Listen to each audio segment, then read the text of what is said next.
SuperTalk Mississippi media production.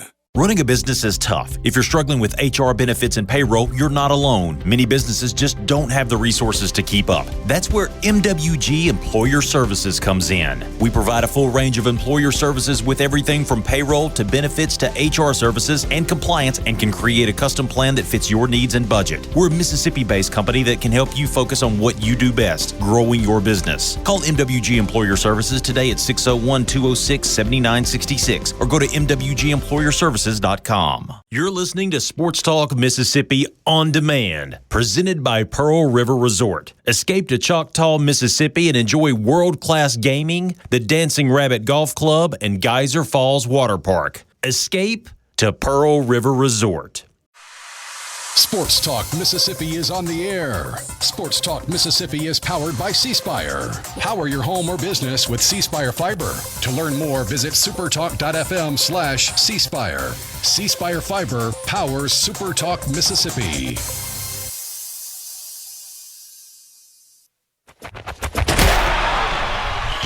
To the junction, in the Grove, and to the top. This is Sports Talk Mississippi. On your radio and in the game, right here on Super Talk Mississippi.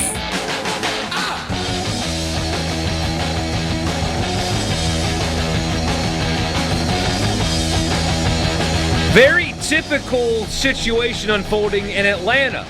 Very bad offense, as it turns out. England and Argentina playing right now. I guess for the international audience to accommodate them. Some I don't understand why on a Wednesday, on a Thunder and Lightning Wednesday, they started this game at, what was it, 3 o'clock Eastern? 2 o'clock. 2 o'clock Eastern? 3 Eastern, yeah. But scoreless at the half, correct? Am I? Correct. You are correct. If you are a person that's like, I don't like soccer, there's not any contact, this is the game for you. Because these two teams have been beating the crap out of each other as much as you can on a soccer pitch for the last 45 minutes. I'm shocked there hasn't been more yellow cards than there have been. Only one thus far. But, yes, 0-0 as we kick off the second half in the World Cup semifinal. We've got a lot to talk about today. We have 2 teams to get to on the countdown of 100 teams in 100 days. We're not going to do that tomorrow. That's just not that's not what tomorrow's about, is talking about restaurants and stuff like that. So we'll do 2 teams today on the countdown of 100 teams in 100 days. We have got an update, sort of anyway, on the buyout thing. There was something we didn't mention yesterday that Mitt Winter, a friend of the program, I've actually leaned on him for a lot of legal stuff when it comes to sports. Make sure you throw that in. Pointed out something yesterday that I totally forgot about, and that could be the explanation for why Ole Miss has not gotten paid now 2 weeks after the deadline for the buyout money. We'll talk about that. We'll do a top 5. I like this top 5 today because you can go in so many different directions. It's your top 5 favorite plays in football. And what I'm not looking for is, remember that time in 2006 where, no. I'm talking like specific play. A pick 6, this or that. Or you can be like John Gruden and say your favorite play is Spider 2, Y banana. You know, I mean, the possibilities. That is a good play. I may throw something from my old high school playbook in, for sure. So we're going to have some fun today. Glad that you guys are with us.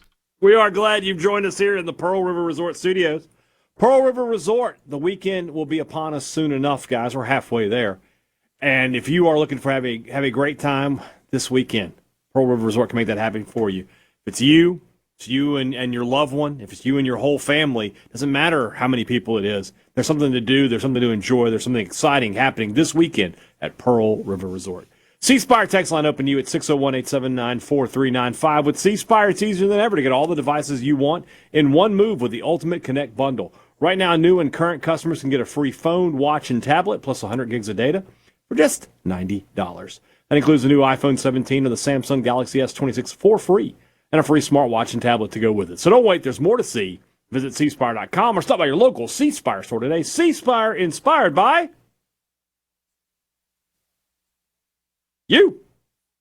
You found a player last night with one of the single greatest names in college football history. I just happened to be scrolling Instagram, just like doom scrolling, and I saw this, and I was just like, well, my first thing was, well, gotta let Bunky know.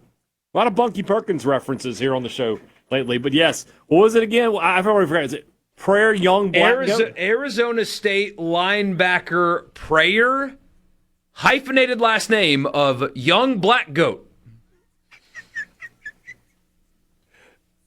That's one of those that if you're playing EA, which, by the way, we talked about that game on Friday, they rescinded all of that nonsense. That was good to see. People need to stand up more against the tyranny of microtransactions. If I'm recruiting players, I'm not going to recruit Prayer Young Blackgoat. I don't care how highly rated he is, just because it's like, that name's ridiculous. Like, it's like a Family Guy name. They just made it up. It's put together some thought bubbles. Like, no. That's a kid's name, though. Good for him. I'm just thinking about David Kellum. Yeah. Oh, my God. I would pay money to hear David Kellum talk about Prayer Young Blackgoat one more time on the tackle. If only Prayer Young Blackgoat was a quarterback, so you were constantly saying that name. Young Blackgoat back to pass. Yes. Young Blackgoat scrambles. He's looking. Young Blackgoat down the field. Finds a man. What a play by Young Blackgoat. Yeah, that is what I want. Yeah. We need to, next time we see David Kellum, be like, could you do this for us? just yeah, that should be coming out soon, by the way. I forget who does it, but they do the all-name team every year. We got to find that. So much fun. If Prayer Young Blackgoat doesn't make the all-name team, what are we doing? Upset of the century is what that would be. Can you imagine this guy at a party, right? He's a college football player at a party, and there's a girl there, and he sees her from across the room. He wants to go talk to her. He's like, hey, what's your name? Oh, I'm Carly. What's your name? Prayer. Oh, interesting. Okay. Is that a family name? No, parents gave it to me. Yeah. Oh, what are your parents' names? Yeah. Novena and Rosary? I don't know.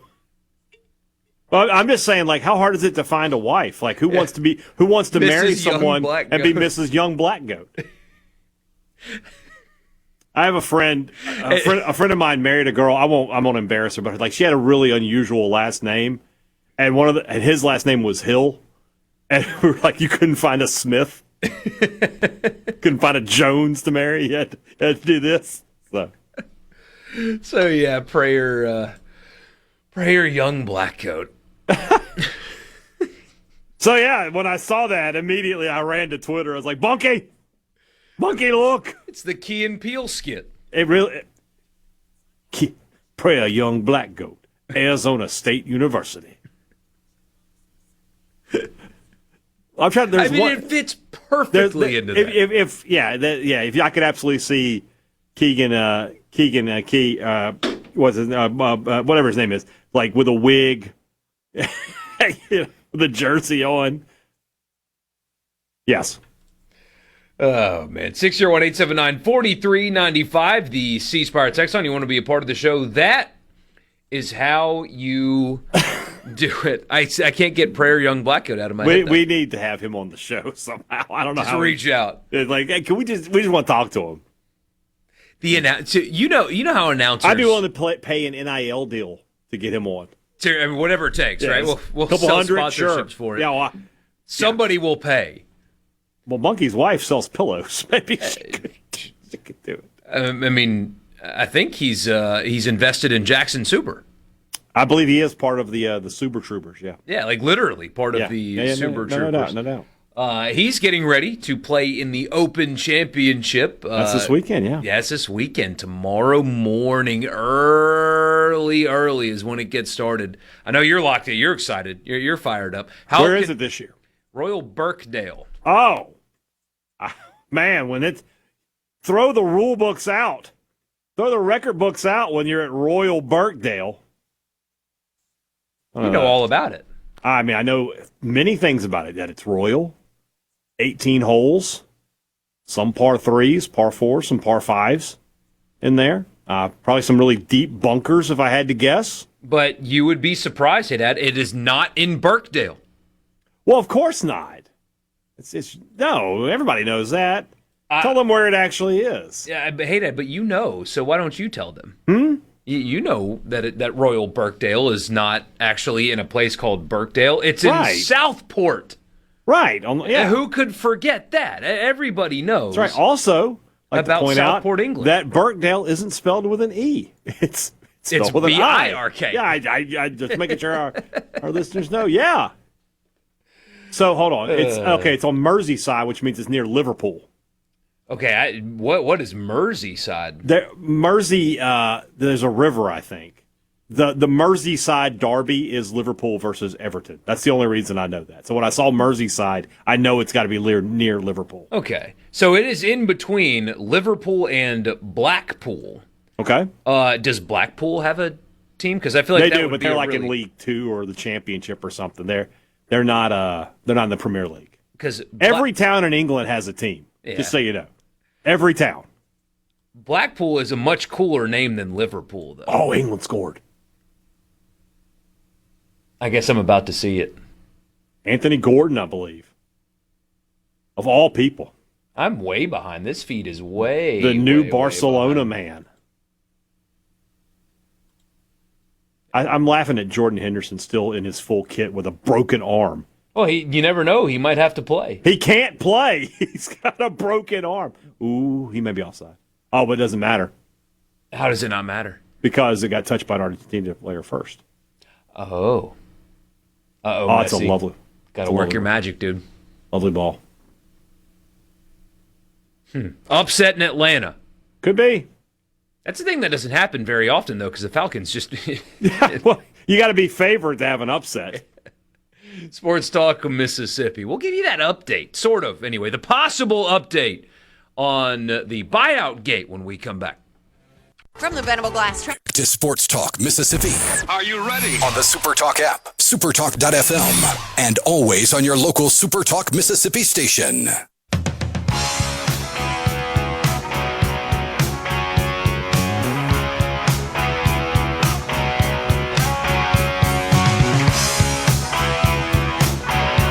England's first shot on goal was a goal. That's efficiency. You got to be efficient. That's British. That's good old-fashioned British efficiency. Aim small, miss small. That's what they say. So this kind of possibly hot takey. I think The Patriot is my favorite war movie. Like of all wars?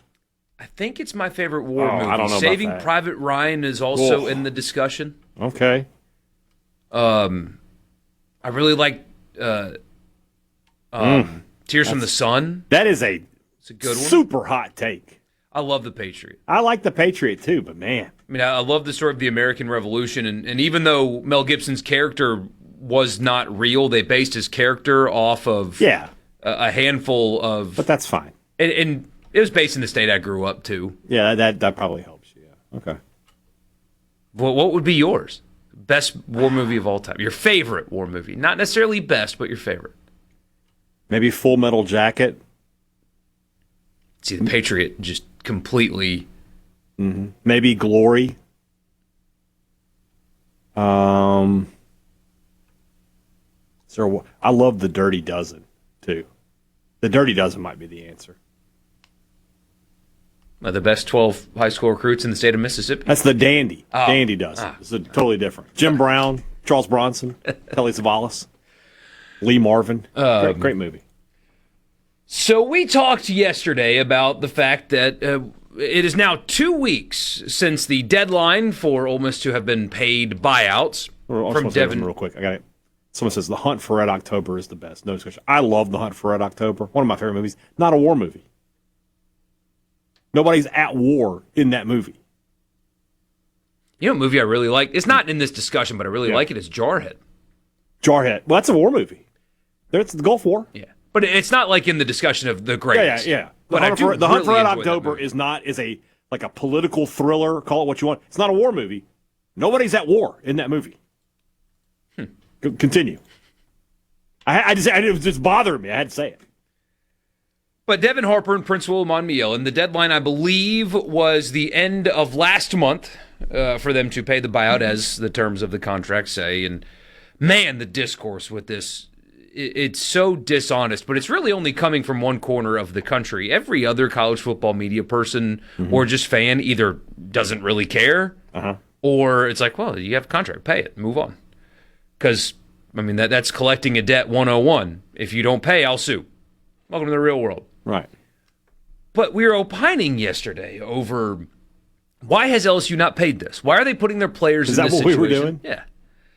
Why would they put their players in this situation? The players were promised that it would be taken care of when they transferred. What's the deal here? Why are they doing this? Out of spite? That doesn't make sense because they know if you don't pay a debt, you get sued for it. Like everybody involved knew all of this already. This is not a surprise to a single person. So why haven't they paid yet? They've got all this money, they say. So they say. Flush with cash. So if they've got it, why haven't they paid it? Right. Mitt Winter brought this up yesterday. I forgot about this, and maybe this could be the reason why. Under NCAA rules, which, roll your eyes, laugh if you want, but under NCAA rules, buyout money for rev share contracts is supposed to come out of your rev share cap. That is what it's supposed to come from. What if they don't have the cap space? That's interesting. What if they made all of these rev share promises and filled up the allotted amount that they could spend without accounting for buyouts? That makes a ton of sense why this has not been paid yet. Maybe that's the reason, maybe that's not, I don't know. But I forgot, we didn't mention that yesterday. I forgot that was a thing. We did talk about it back during the portal period when this happened, that was part of the deal. That is a simple explanation for why it has not been paid yet. And that would be something that LSU would be really embarrassed to admit, you would think. Right? Well, no, I guess not. They're like, hey, we paid all our guys. We didn't take this into account. We didn't budget for it. That's kind of embarrassing. I guess. But it's not like you're saying, because you're not saying we don't have the money. You're saying we didn't budget the money. That is a different thing. It is. You're like, we had $20 million, and we gave it to all our great student athletes. They're living the big life down here at LSU. And then those sneaky Ole Miss Rebels. It's not sneaky. I know, but I'm telling you what I would say. Yeah, I don't know. That's a possibility for sure, though, you would think. That does make sense. Yeah. And I don't know how you would figure that out. I don't know what you do. In that situation, it's you just have to pretty unprecedented. Take it off of next year's cap. But if I'm Ole Miss, no, I need the money now, boys. Maybe add a financial penalty or something. I don't know. The infamous NCAA penalties that are not penalties at all for anybody involved. Well, I'm just saying, like, you make a real financial penalty. You say, all right, you instead of you how much money is it? What's the total? What's the damage? $1 million. It's something next year's 1.5. Yeah, interest. The juice is running. On your... It's compounded quarterly. Yeah. If you don't pay, it gets tacked onto the principal. I mean, that does make sense. Get Christopher Montasante to front you the money. He'll be all right. So there you go. I mean, it's an interesting, if you don't pay, you can't be in the playoff. Yeah, but the NCAA doesn't control the playoff. They don't control it. If that were a real thing, they'd come up with the money pretty quick. But maybe it's they don't have the cap space. Well, they'd figure something out. They'd finagle this, that, or the other. Or just not care because the NCAA has no say. Well, I mean, there's that too, but they just tell one of their guys they would just find the guys who are making that money and be like, hey, we're taking this off your rev share. You're not getting that money. We're going to give you money here. Yeah, you got to move it around. Move it around. Move the money around. That money's been scrubbed, washed, laundered within an inch of its life. That's the only thing that makes sense, though, yeah. So you're saying Lane Kiffin screwed up again? No surprise. I don't know. I don't know. That wouldn't be his. Yeah, that would be whoever's handling. That's not his job. Yeah. Although, I mean, coaches do make promises and tell like their GMs to figure it out after the fact. But I don't know. I don't know that answer. I do know, I mean, you've got a lot of this conversation, oh, this looks bad. Truly, nationally, because I made it a point to look around, even looked on like national message boards just to see, nobody at all cares in a negative way. Nobody cares. Yeah, pay the buyout and move on. I mean, it's like that is everybody's reaction except for those of us one state to our southwest. That's it. Nobody cares. It really is as simple as, like, if you want to make it real simple, like, I owe you $5 and we signed a deal that I'm going to give you $5. Literally everybody in the world would be like, just give him the $5. And I'm the one guy's like, wait, let's talk about this. You know, yeah. The difference is, though, it's $1 million instead of $5. But this is the game. This is part of the game now. You want these players, you've got to come up with the money. And it's just, you know, I'm not even going to say it's unfortunate. It's not unfortunate. It is. You agreed to it. This is what you agreed to. You didn't have to get these players. You could have gotten other players. But you wanted these ones. But you wanted these guys. Well, they cost money. Something that got brought up on the podcast last night that, I mean, we say it a good bit, but I do think it bears repeating.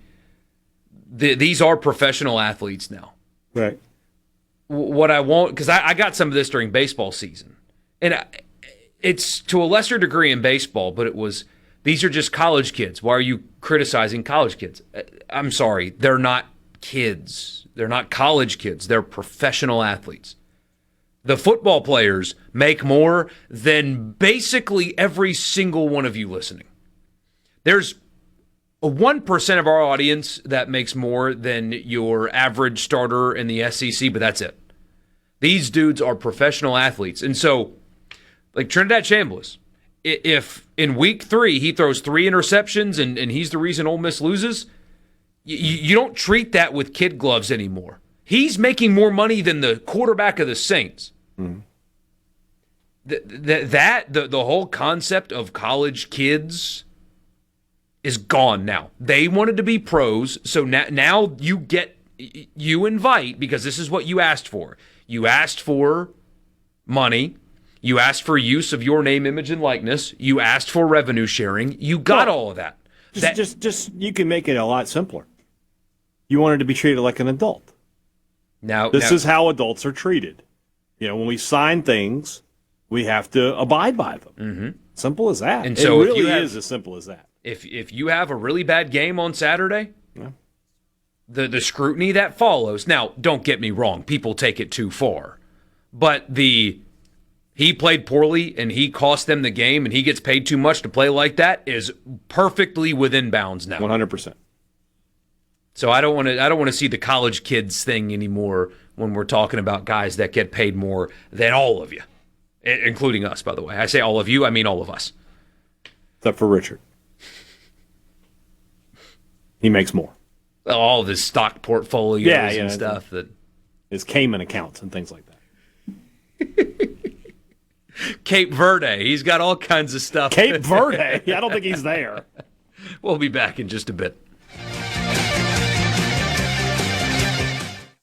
From the Seabrook SuperTalk Mississippi. Introducing to you Sports Talk Mississippi.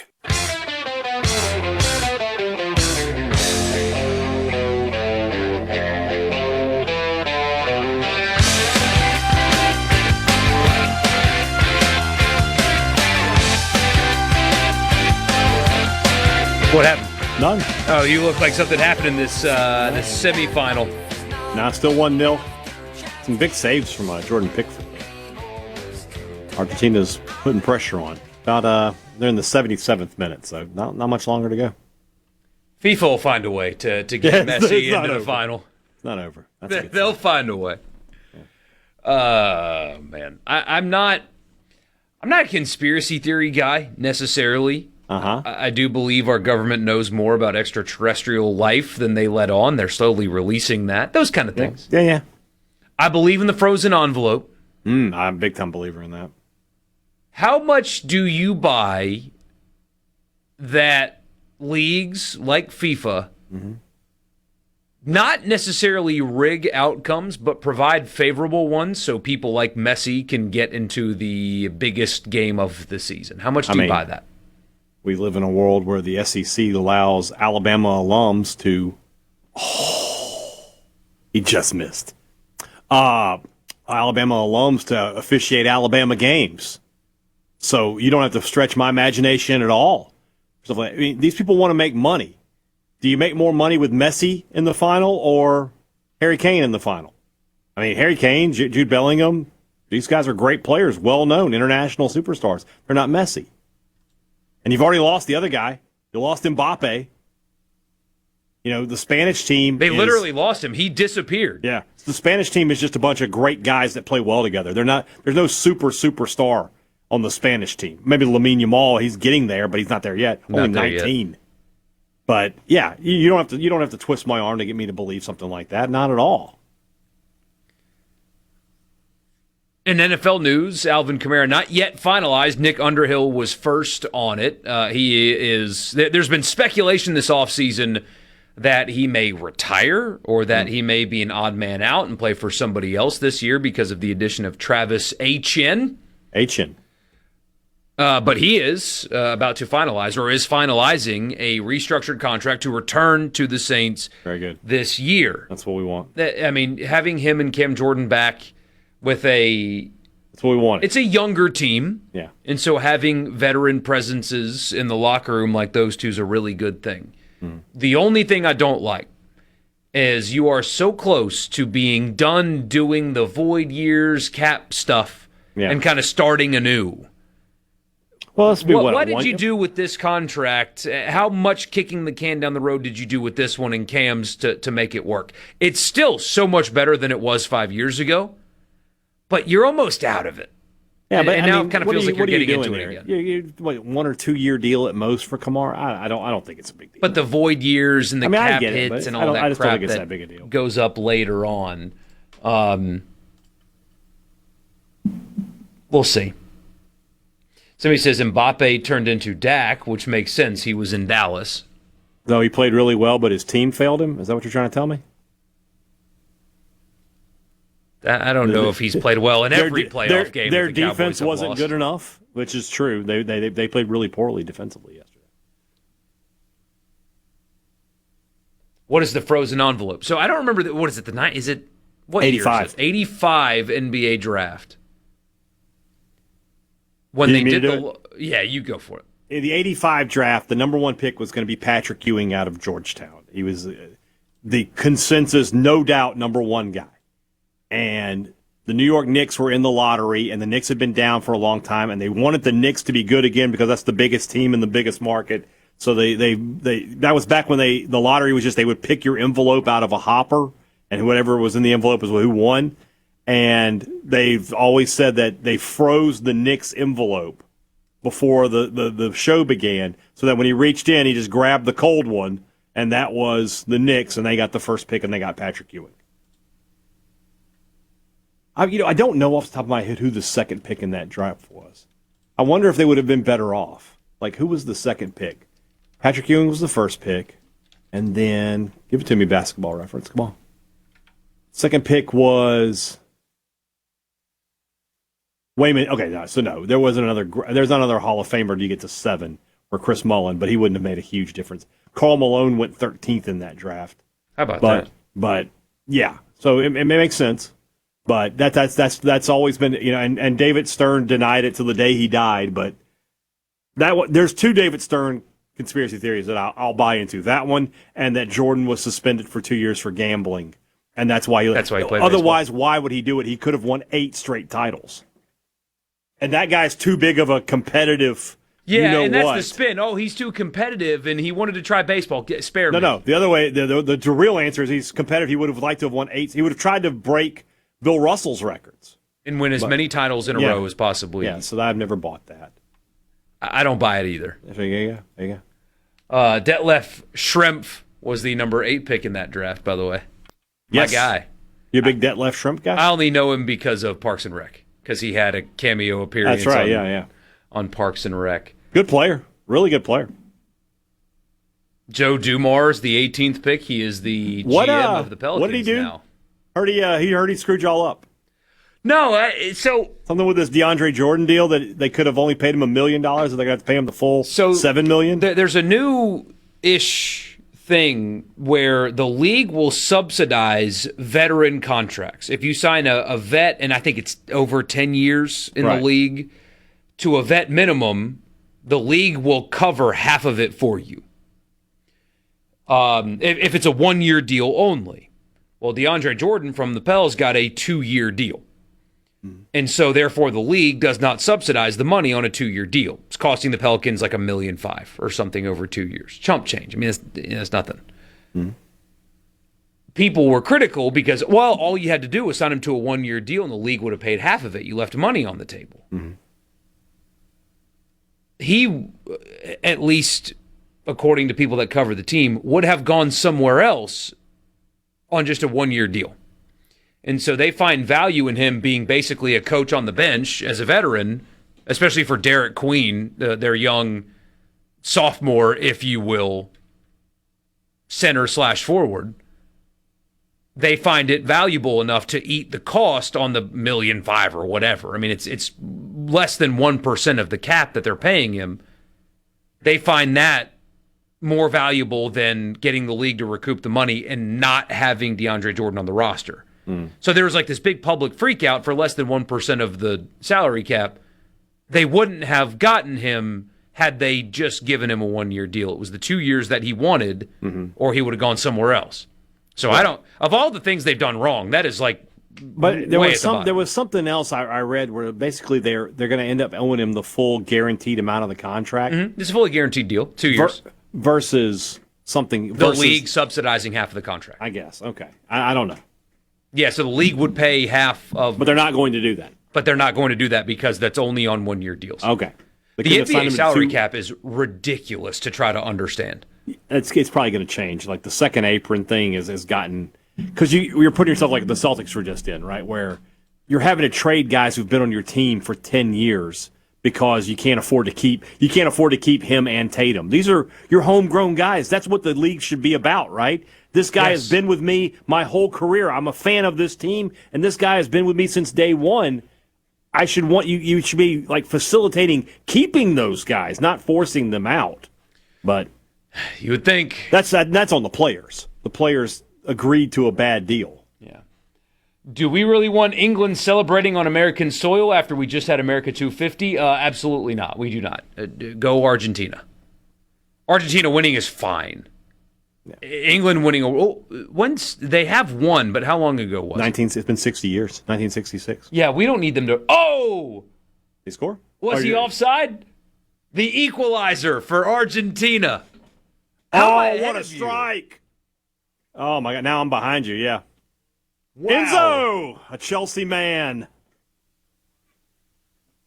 How about Argentina's best player? Friend of the show, James Beatty and Callum McAndrew are celebrating their hate watches right now. Nice. I mean, they're Scottish. They are not on board with England. I promise. And that's not a sports.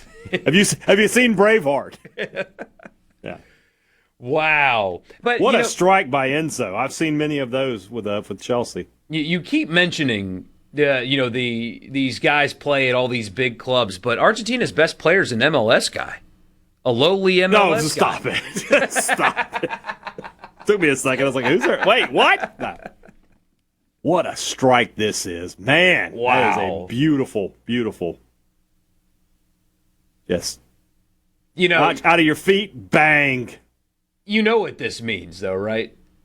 Argentina's winning this game now. Oh, yeah. They're winning this game now. That's all they needed to win Bellingham this game. Misses blocking this by about a centimeter. What are they? It's a goal. Are they looking at it? No, it's a goal. Sports Talk Mississippi. A hysterical news clip for you guys when we come back. We're bouncing around all over the place. It's July 15th. We got the Radiothon tomorrow. We're going to Media Days next week. So, a little bit loose with today's show, but that's okay. This is going to crack you guys up. An elderly woman was issued a license plate in the state of Florida that she does not appreciate. So we'll tell you about that. I haven't seen this, so we we'll get a come live back. reaction. I'm excited.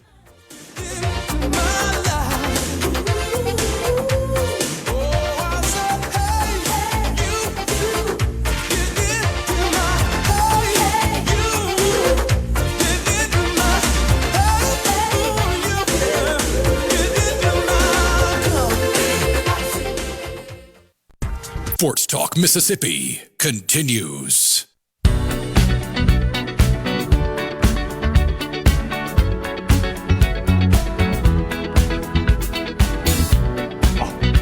They've done it. Wait, did it go in? Oh! I'm a little behind you. done I saw the shot off the post. Messi with the cross. The Oh, my header gosh. in. Argentina is like Thanos. in stoppage time. Wow. You know what that reminds me of? The Revolutionary War. England had a late lead. They had a big lead. They felt like they were in control. Oh, man. And the men in blue somehow found a way. Messi's like Francis Marion. Or Sumter. One of those guys. I don't know. There you go. When we come back from break, like the first shot I see is the one that goes off the post. I was like, oh! And then this, what an unbelievable ball. And then just Lautaro Martinez, man, always on the spot. How does that happen? Goodness gracious, England. Yes! What a bottle job. It took them a while. It's coming home, not this year. It's Sorry, not guys. coming home. I don't believe so. Speaking of coming home, this elderly it is. woman, she is 77 years old. She took to the local news. Here's just a quick snippet of what she said. I don't think a woman that lives in a senior community that's going to be 77 years old next month will be driving around with what this plate has to say. A state-issued license plate from the state of Florida. She is outraged, and they haven't changed it because it's a state-issued license plate. Her license plate number is SQZ Squeeze. A55.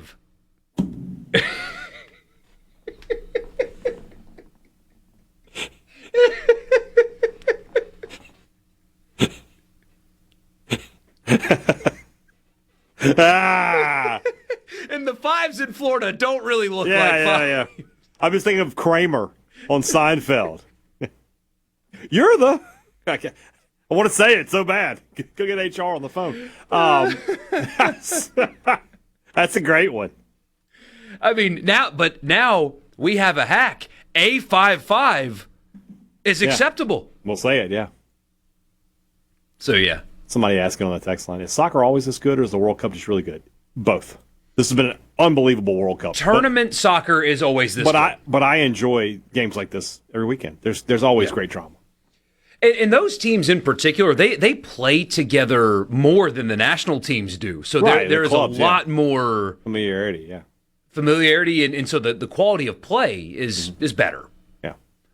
But I mean, next summer, I know it's not the World Cup, but the Gold Cup will be here, and the United States will play in knockout round games against Mexico or somebody like that. And they you bring have on Ivan Toney. Oh my God, he is desperate. But you still have games with this kind of intensity and stuff like that. Yeah. Yeah, every weekend there's a game like this. At least one. Pick a team. Enjoy it. There's been a lot of MLS discourse lately. You know, how does the league capitalize on it? And they are so adamantly against promotion and relegation. And I get it. I get because nobody wants to lose money, but do you want football? We got. If other countries want to start playing football, they should model it after what we do. They over there, overseas, do soccer better than we do. yeah. So we should model the system after what they have created and perfected. We have perfected football. Yeah.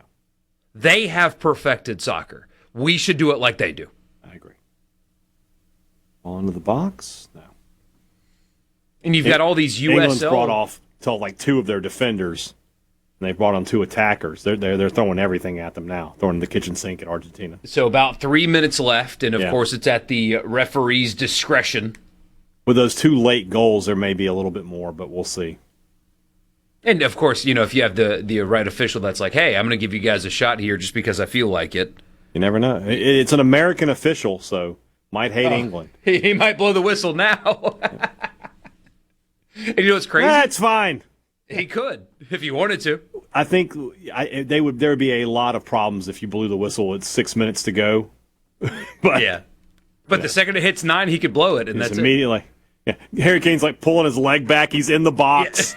Yeah. Sorry. Up! 9 minutes. Time's up, boys. Yeah. Speaking of that, there is a baseball thing that happened today. We'll tell you about that on the other side. We also will get to a top 5 and 100 teams when we get back on the 4 o'clock hour. That's what we'll do. We got our top 5s. Send yours in. Your favorite plays in football, not specific plays, not, in the Sugar Bowl, Trinidad did this, or in the Egg Bowl, Nick Fitzgerald did that. No, we mean like a pick six, a recurring play in football that are your favorite and why. We will do that when we come back. We'll get to 100 teams when we come back. We've got a college baseball update that you guys might like. I think there needs to be one adjustment made. We'll get to that. Whole lot more with you. Hour 1 in the books. We're in the Pearl River Resort studio talking college football when we come back.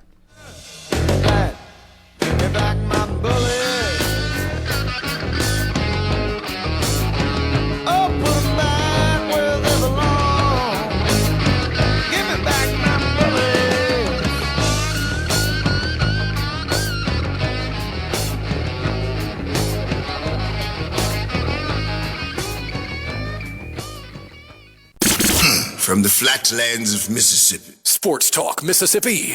Every minute worth waiting for. Super Talk Mississippi.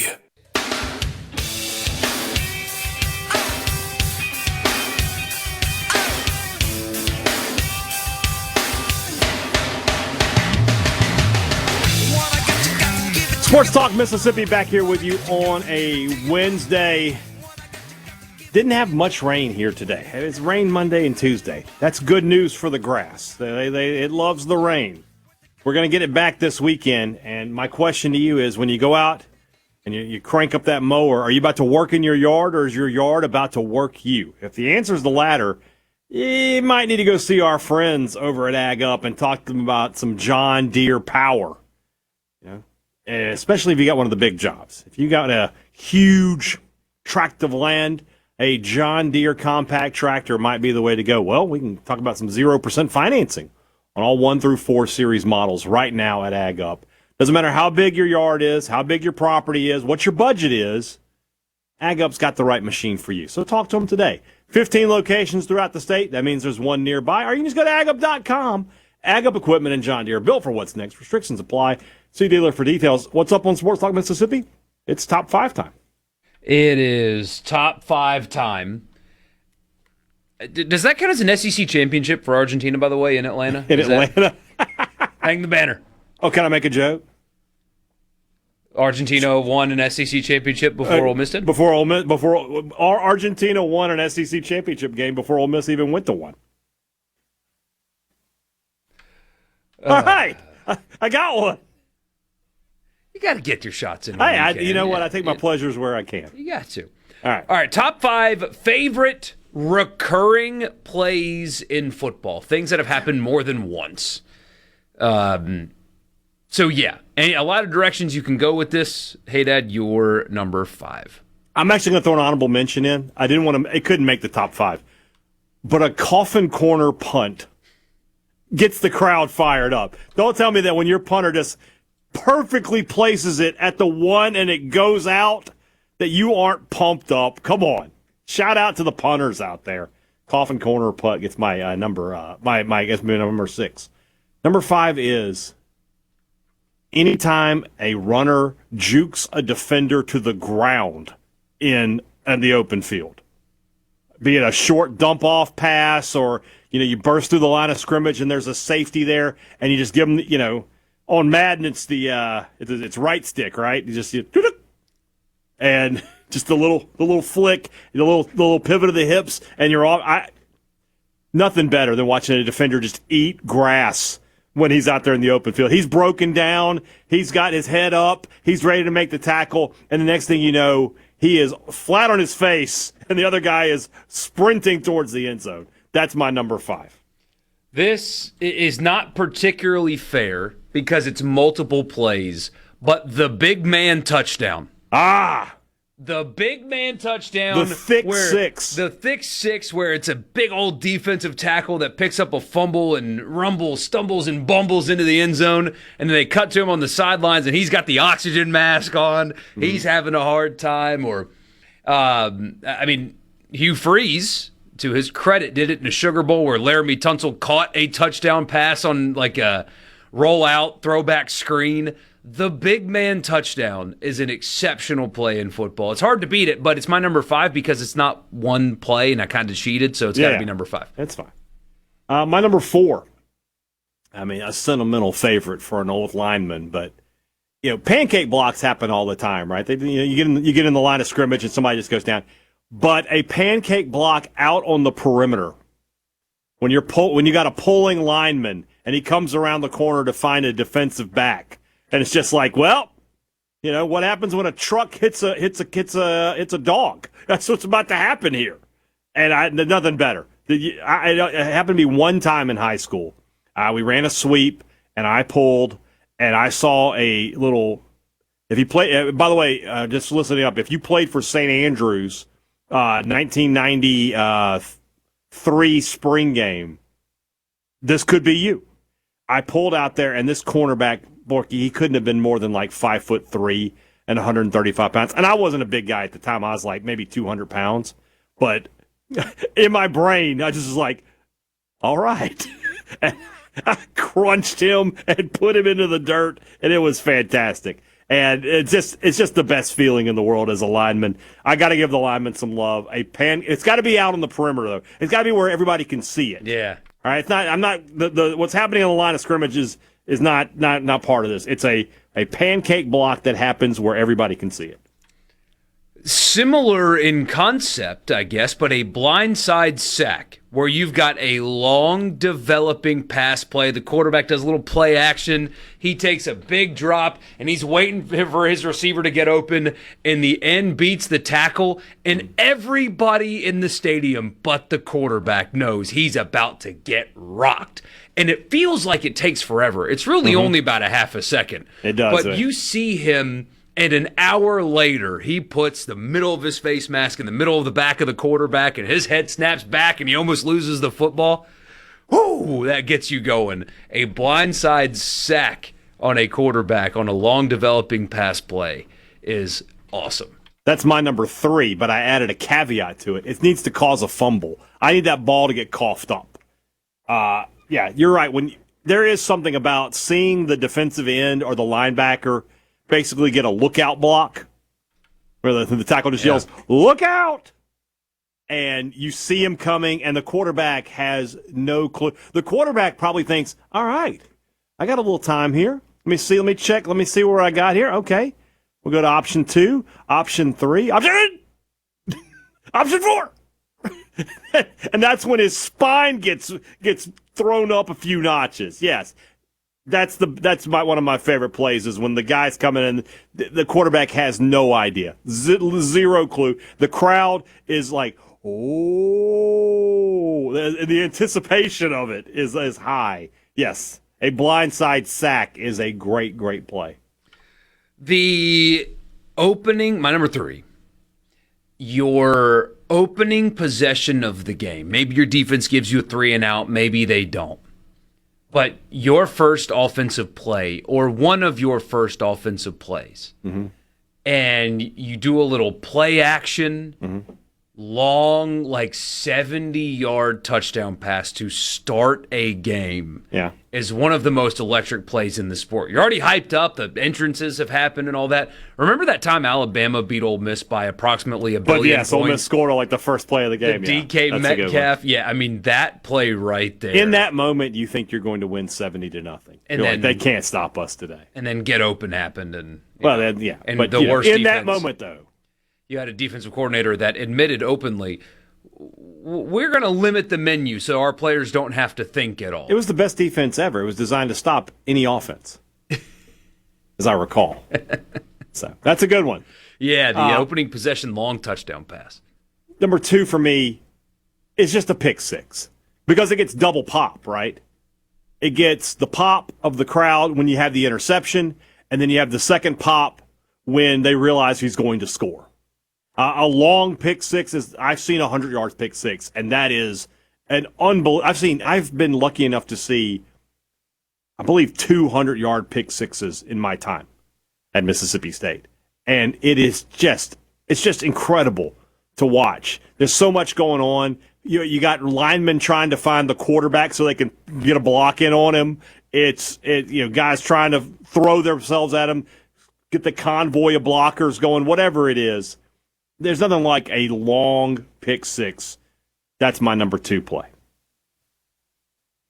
We have time. My number 2, the blocked punt returned for a touchdown. Because you have a very similar, you see it coming from a mile away, and it feels like it takes him forever to get there, but you know it's happening. I mean, the most iconic play in Saints history, the Steve Gleason, I mean, you see just the Red Sea just part. And it takes him forever to get to the punter. In reality, it's only about a second and a half, but it feels like you just see it coming forever. And you have the double pop. You have the build-up, and then the punt's blocked, and you get the pop. And then it gets recovered by somebody else, and then you get the pop. And then maybe you get the triple pop as they dive into the end zone after they score. I like you get a block punt that like goes up in the air, and the guy gets underneath it to catch it and takes it in. That's always a fun one as well. Now, we're kind of biased on this one, though, for block punt for a touchdown. I mean, maybe the second greatest play in Saints history, maybe the greatest play in Saints history is a blocked punt for a touchdown. So we might be a little biased on this one, Borkey. Somebody says it was to Nick Brazel, the long touchdown versus Alabama. It was decidedly DK Metcalf. It was absolutely not to Nick Brazel. Nick Brazel didn't play a game for Ole Miss past 2011. That play happened in 2017. Great throw. Great catch. Great play. Not Nick. You want to know how I know it wasn't Nick Brazel? It was a great play. That stadium was nuts, and then they gave up 62 unanswered points or something like that. What was it, 62-7, 65-7? Something like that, yeah. I always remember that game because Barrett Saleh predicted Ole Miss to win outright. I was just like, Barrett, there's hot takes and then there's what you're doing. I don't think that happened. No, it did not happen. Number one? We will do our number ones when we come back. Sports Talk Mississippi. Top 5 plays of football.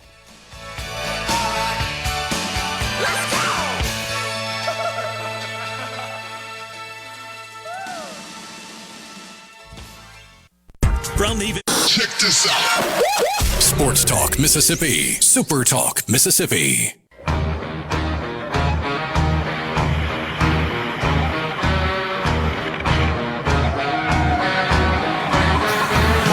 Who has made a headline for missing 6 of his 8 field goal attempts this year, is now back to just punting and kicking off.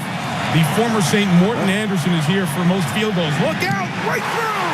A pick block by Steve Gleason. It is scooped and scored by Curtis DeLoach. Touchdown, New Orleans! That was something.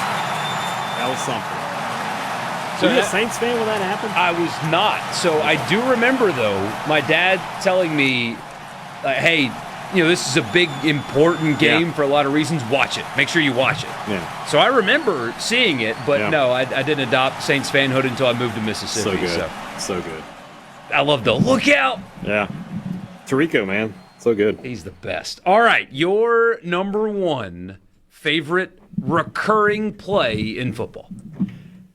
When the opening kickoff gets taken back for a touchdown. It's got to be the opening kick. Like a kickoff return for a touchdown is cool. Don't get me wrong. It's always cool. But there's nothing like you've been waiting for football all whatever. And your team's they're going to receive. We're getting the ball first. And here's the kick and the crowd's going crazy and he settles under it. and about the 25-yard line, you're like, wait, he has a seam. Wait, he's got only one man to beat. Wait, he's gone. There's the pop of the crowd at the kick. Then he catches it, and then the first guy misses. And then the next guy, and then you realize he's gone, and the crowd's just going crazy. There's nothing like it. It is the best play in college football or in pro football when your team returns the opening kick for a touchdown.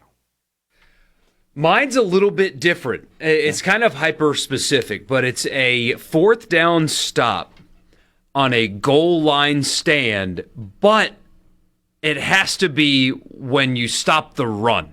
Yeah, pass. Fourth down run stop on a goal line stand. Mississippi State fans, you guys got to experience that in the Arizona State game last year. Mm-hmm.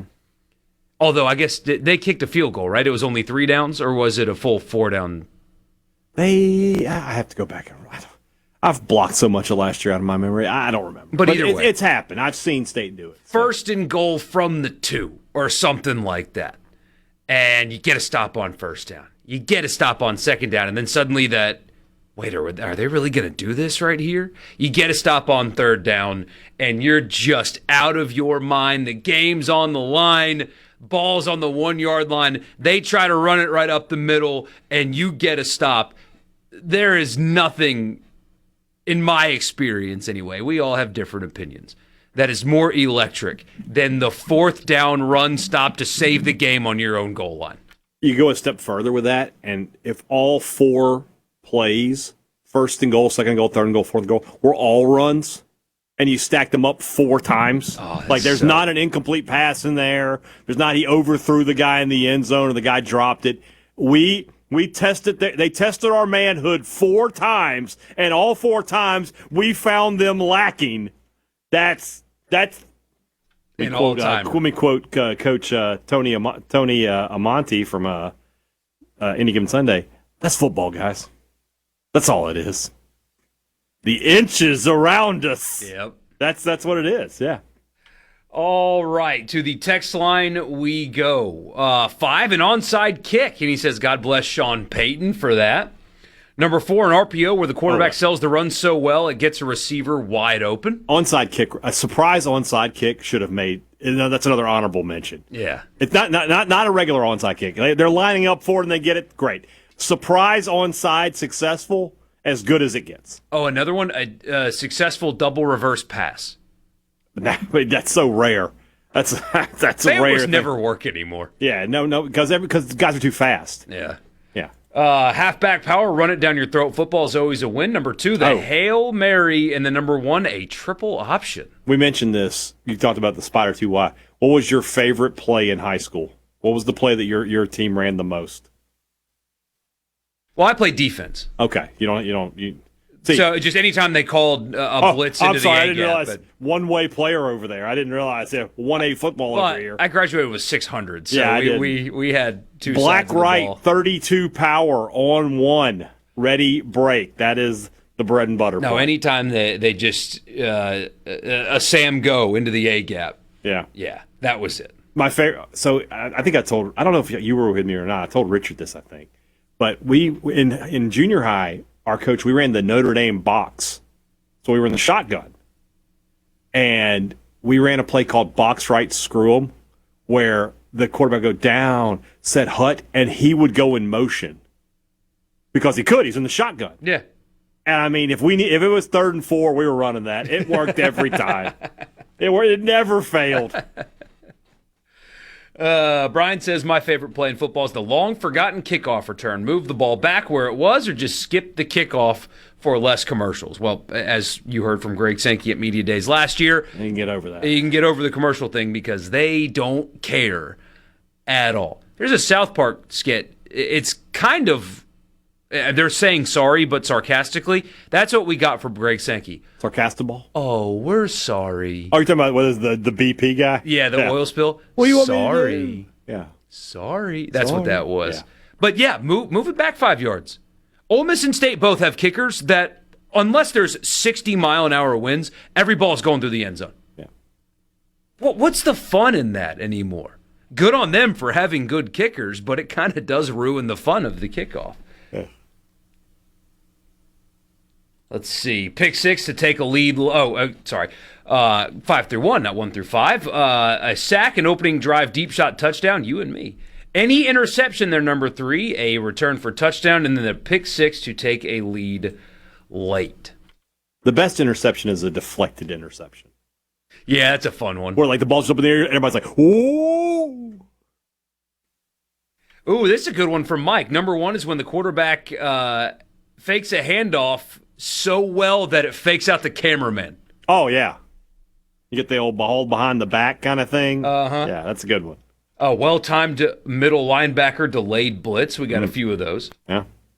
Defensive tackle blowing up a play in the backfield. I do love the when a defensive lineman gets to the backfield so quick that he tackles both quarterback and running back in the mesh. He just gets them both. Yeah. That doesn't happen very often, but it does not happen very often, no. Delayed blitz. Victory formation. I should have gotten a mention, yeah. Yeah. Any crossing route, a read option pass, and a pulling lineman. A punter making a tackle. That's a good one, yeah. Especially when they really throw their body into it.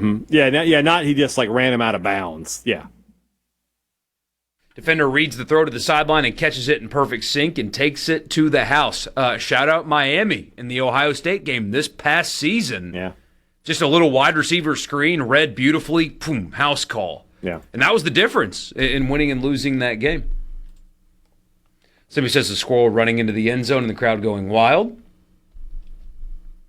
Steven says, it's not the greatest play in Saints history. Tracy Porter's pick six takes the cake on that. There's only one statue in front of the dome. It's not Tracy Porter. I love Tracy Porter. It won the Super Bowl for us, but with what that play meant for the community of New Orleans, I don't know. Yeah, that's a long. I bet Deuce and who's it? Is it Mike Detillier that he does a show with? They would have that debate. That would take 4 hours of radio between them and their listeners providing feedback, deciding on what the correct answer is there. Think about that debate on New Orleans sports radio. Which play of those two is the greatest play in the history of the franchise? Yeah. The thick six is king, somebody says. Yep. It's up there. Somebody says, the 2014 Cody Pruitt 75-yard pick six at A&M. The crowd was stunned that day. I was there at the time. It was the largest crowd to watch a game in the state of Texas. Remains the case today. That is the biggest crowd to ever watch a football game in the state of Texas because, oddly enough, when A&M was doing their stadium renovations, when they were in between. So you guys, if you watch a Penn State game this year, you'll see that they're still doing the renovations, and so they'll have a big upper deck in their stadium that they're adding that will have no people in it because they're still building it. At A&M, for whatever reason, that in-between period, they had more seats than the finished product. So as they were doing a dramatic renovation, they had more seats in construction than in completion. Very weird deal. But because of that Ole Miss A&M game in 2014 is the largest crowd to ever watch a game in the state of Texas. And unless somebody adds seats, that will hold until otherwise. So, a blocked field goal to win the game. The name Mount Cody stands out to me with that. Alabama, Tennessee, right? Yes, correct. 2007? Lane Kiffin. Is that 07? Yeah. Mount Cody. What a great nickname for a defensive tackle. Yeah. The Mountain. Good stuff. 608-879-4395, the text line. There are so many on the text line. We have got to get to the countdown, though, of 100 teams in 100 days. So if we didn't get yours, there's just too many to get to. We got 2 teams to get to today, so we will do that when we come back. Sports Talk Mississippi. Don't go anywhere. Going back home, eating out neck in the land of the carnival queens. I'm going back home to my baby, going back to New Orleans. From the Zebra, you're hearing Sports Talk Mississippi. What? This is so awesome on Super Talk Mississippi.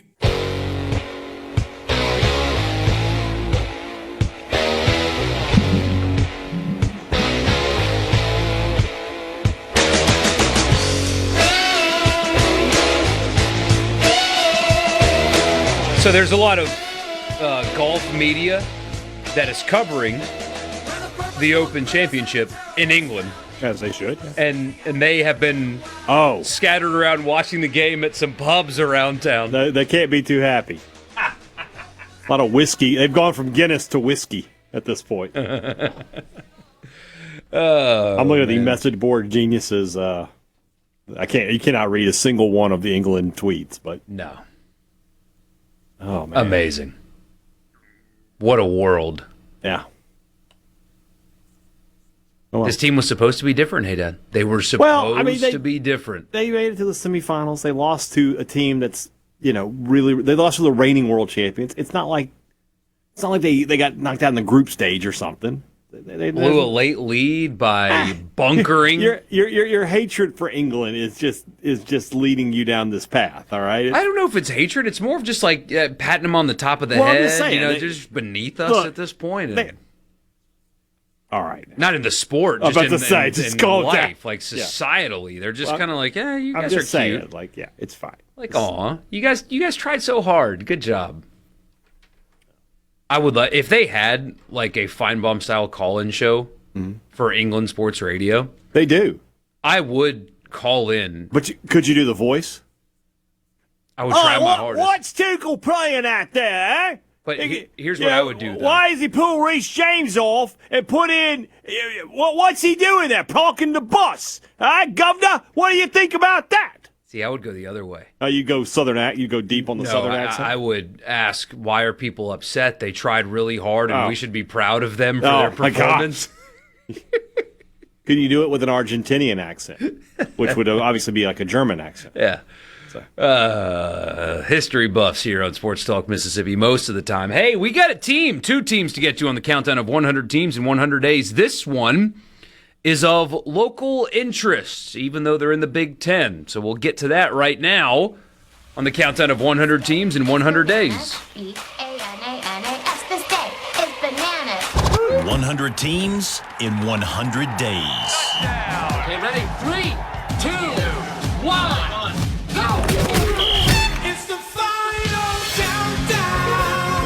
Team number 45 on the countdown of 100 teams in 100 days. We go to Minnesota, the house that...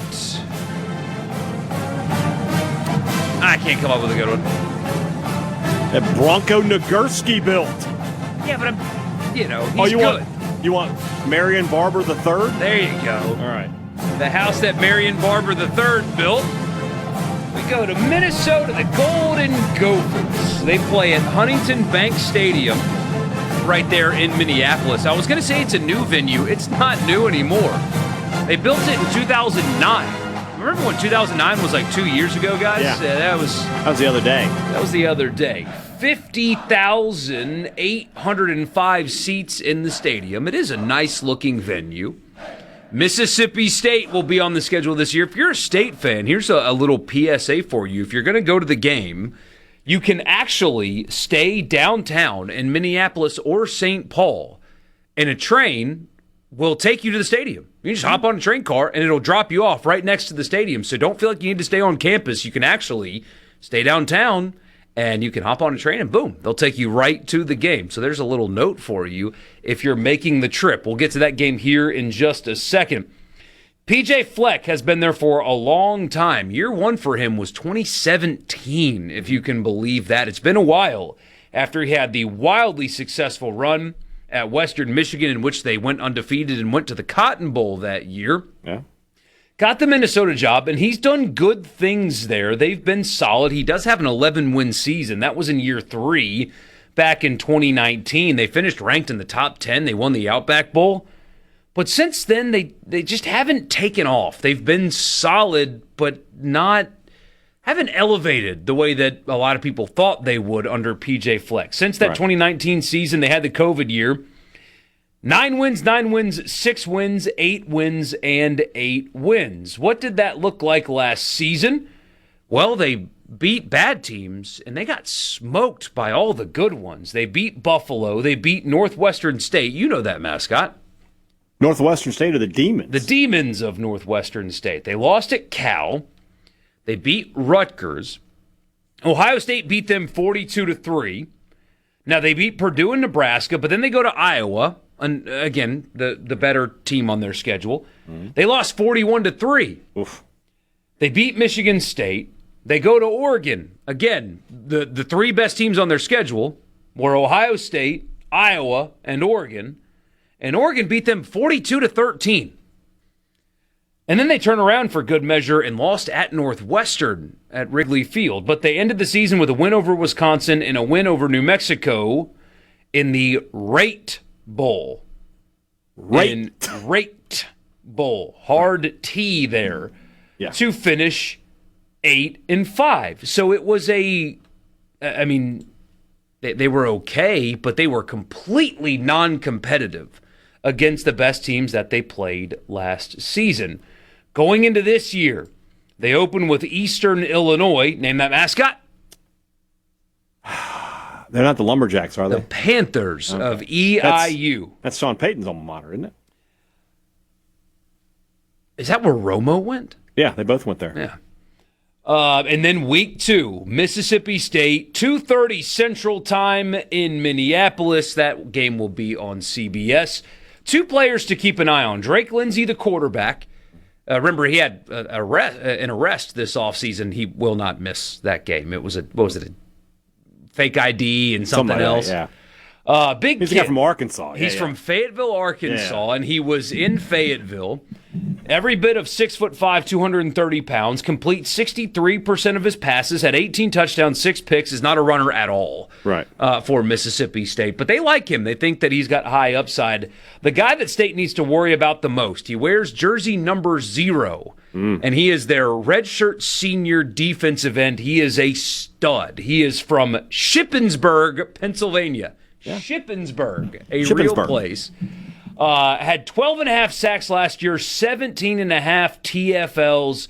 He is an absolute stud at 6'6", 285. There's a chance that he is an early to first-round draft pick. Some people thought that Minnesota wasn't going to have him this year because he would have gone ahead and declared for the NFL. That is the guy to remember. That is the guy for State to worry about. His name is Anthony Smith, by the way. Is that? Did I not say his name? Anthony Smith, jersey number 0. Anthony Smith is a stud defensive lineman. They got a good one on the other side as well. Yeah. But that's the guy to fear for Mississippi State. Probably a first-round pick if he had come out last year. Well, if he has another year like that, no question about that. So, yeah. Huge game for Mississippi State. Absolutely massive. If they win this game, you're going to feel okay about the next 2 with South Carolina and Missouri. If they lose this game, people are going to it's going to be like just getting off the ship. Like, abandoned ship at that point. They have to find a way to win this game at Minnesota. And what you said sort of holds true, right? Last year, Minnesota struggled against good teams. So if you're a good team, if you want to be a good team, you need to beat Minnesota. So we will see. Kind of surprised by this one. Well, real quick, Akron, Joe Moorhead. They go to Washington, host Michigan, go to Purdue, have an off week. Host Iowa, go to Indiana, host UCLA, go to Penn State, host Northwestern, and go to Wisconsin. So they're road games in conference.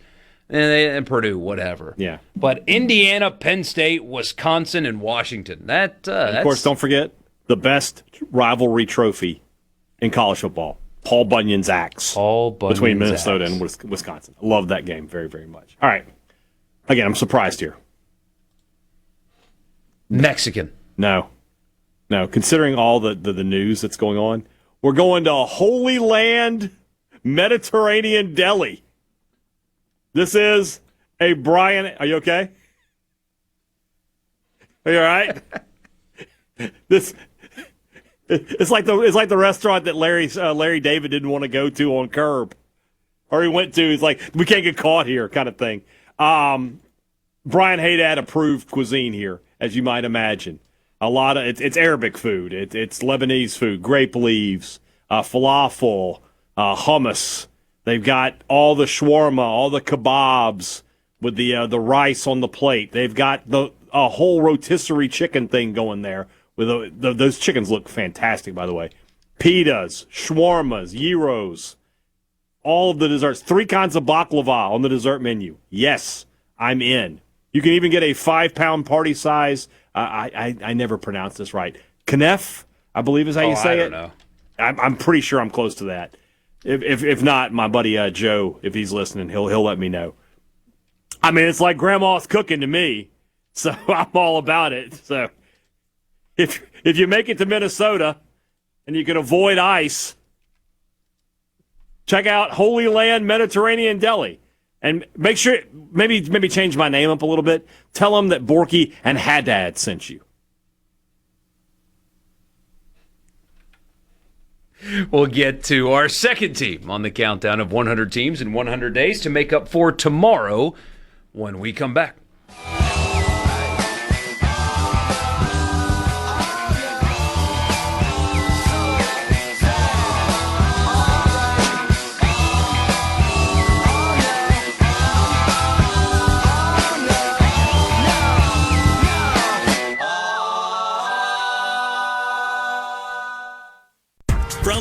Come on. Are we going to do this? Back to Sports Talk, Mississippi. Keep rolling. 3, 2, 1. Super Talk, Mississippi.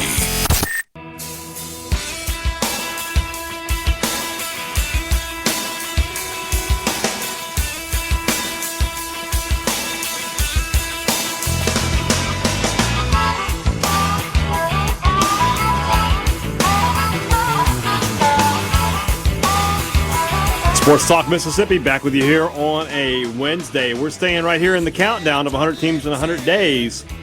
Oh, let me think. Oh, I've got it. Team number 44? 44. To the house that Clarkston Hines built. The Duke Blue Devils. The Duke Blue Devils. They play at Cameron Indoor. Wait a minute. We're talking about football here. Brooks Field at Wallace Wade Stadium. They have gone through a pretty extensive updating there. It looks much better than it used to, although still one of the smaller venues in the power conferences anyway. And, you know, they don't particularly support the program the way that most college football programs do. They are a basketball school, as you guys know, but they have played decent football at times. And they, as you know, hilariously enough, won the ACC championship last year. And it was such a bad thing for the conference that they completely changed how they crown a champion. More on that coming up here after the news. But for now, Manny Diaz, the head coach there at Duke, he is, he's doing a good job, to be honest with you. He absolutely is. 18 wins in 2 years at Duke is doing a heck of a job. And again, they won the conference last year despite having 5 losses. They won the conference last year. They beat Elon. You know that mascot. I don't know that mascot. The Phoenix, the Elon Phoenix. They lost to Illinois, and remember, they lost at Tulane in week 3. That was a big win for Tulane at the time. But then they kept winning ACC games. They beat NC State. They beat Syracuse. They beat Cal. Yes, that is a conference game. They lost to Georgia Tech, but they beat Clemson at Clemson. Controversial end to that game. Clemson should have gotten a pass interference call. They did not, and they lost that game by 1. That call was in the portal. That call was in the portal. That's why they didn't get it. They lost at UConn, and then they lost to Virginia. But wasn't that one of those weird deals where that wasn't a conference game or something like that? Something weird there. So basically, they were 8-5, but 4 of their losses were out of the conference. Certainly 3 of them. I don't remember that part correctly. Either way, they beat North Carolina and they beat Wake Forest to end the season, and then Virginia in the ACC championship. The Cavaliers had a win, and you're in the playoffs guaranteed Would have moment. been in Oxford. They would have gone to Oxford had they not lost to Duke in overtime. Congratulations to the ACC. Their conference champion did not make the playoff. Duke ended up going to the Tony the Tiger Sun Bowl, beating Arizona State in that one. This year, they lose Darian Mensah, In the transfer portal, Mario Cristobal had hilarious quotes today about, well, once he entered the portal, we thought, we could really use a player like his caliber, so we reached out to him and found that we were a fit. Did you? Is that what you did? But he is gone off to Miami. In enters Walker Egan. Now, he has not been named the starter yet. They're still technically in a competition, but he transferred in from San Jose State. Threw for over 3,000 yards and 17 touchdowns for the Spartans from Santa Clarita last year. And most people expect him to be the starter for Duke this year. It is a three-way race. I can't talk today. Another transfer from North Alabama in that competition, and then the guy that's been on the team for a couple of years. But most people think it's going to be him. Anyway, they open the season with Tulane at home. Revenge opportunity there. They go to Illinois in week 2 before hosting Stanford in a conference game. Then they host William and Mary. Name that mascot. The Colonials? The tribe of William and Mary. They have a really That's cool surprising stadium. that still has. It's still there. If you want to, their stadium's really cool, actually, William and Mary. Then they have an off week, go to Georgia Tech, host North Carolina, go to Virginia, host Boston College, go to NC State and Miami in back-to-back weeks before hosting Clemson and ending the season at Wake Forest. It's pizza. We're going to Pizzeria Toro, or Bull's Pizza, I guess. Okay. Wood-fired. They got one of those wood-fired things going there. They got some new school pizza stuff. They've also got some old school pizza stuff. You can just get, your toppings on there that you want, or get sausage, pepperoni, whatever. They also sell ham by the ounce.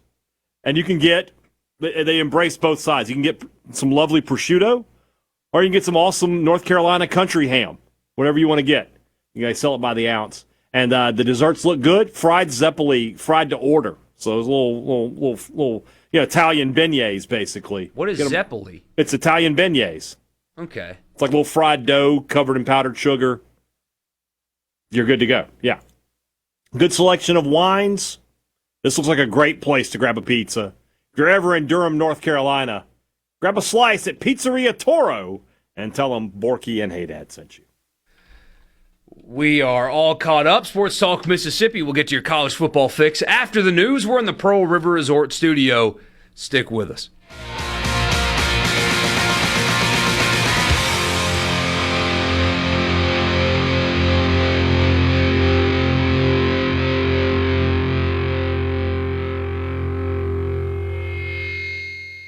Your home. Come on. Super Talk Mississippi. Check this out. Are you ready? Yeah. Sports Talk Mississippi.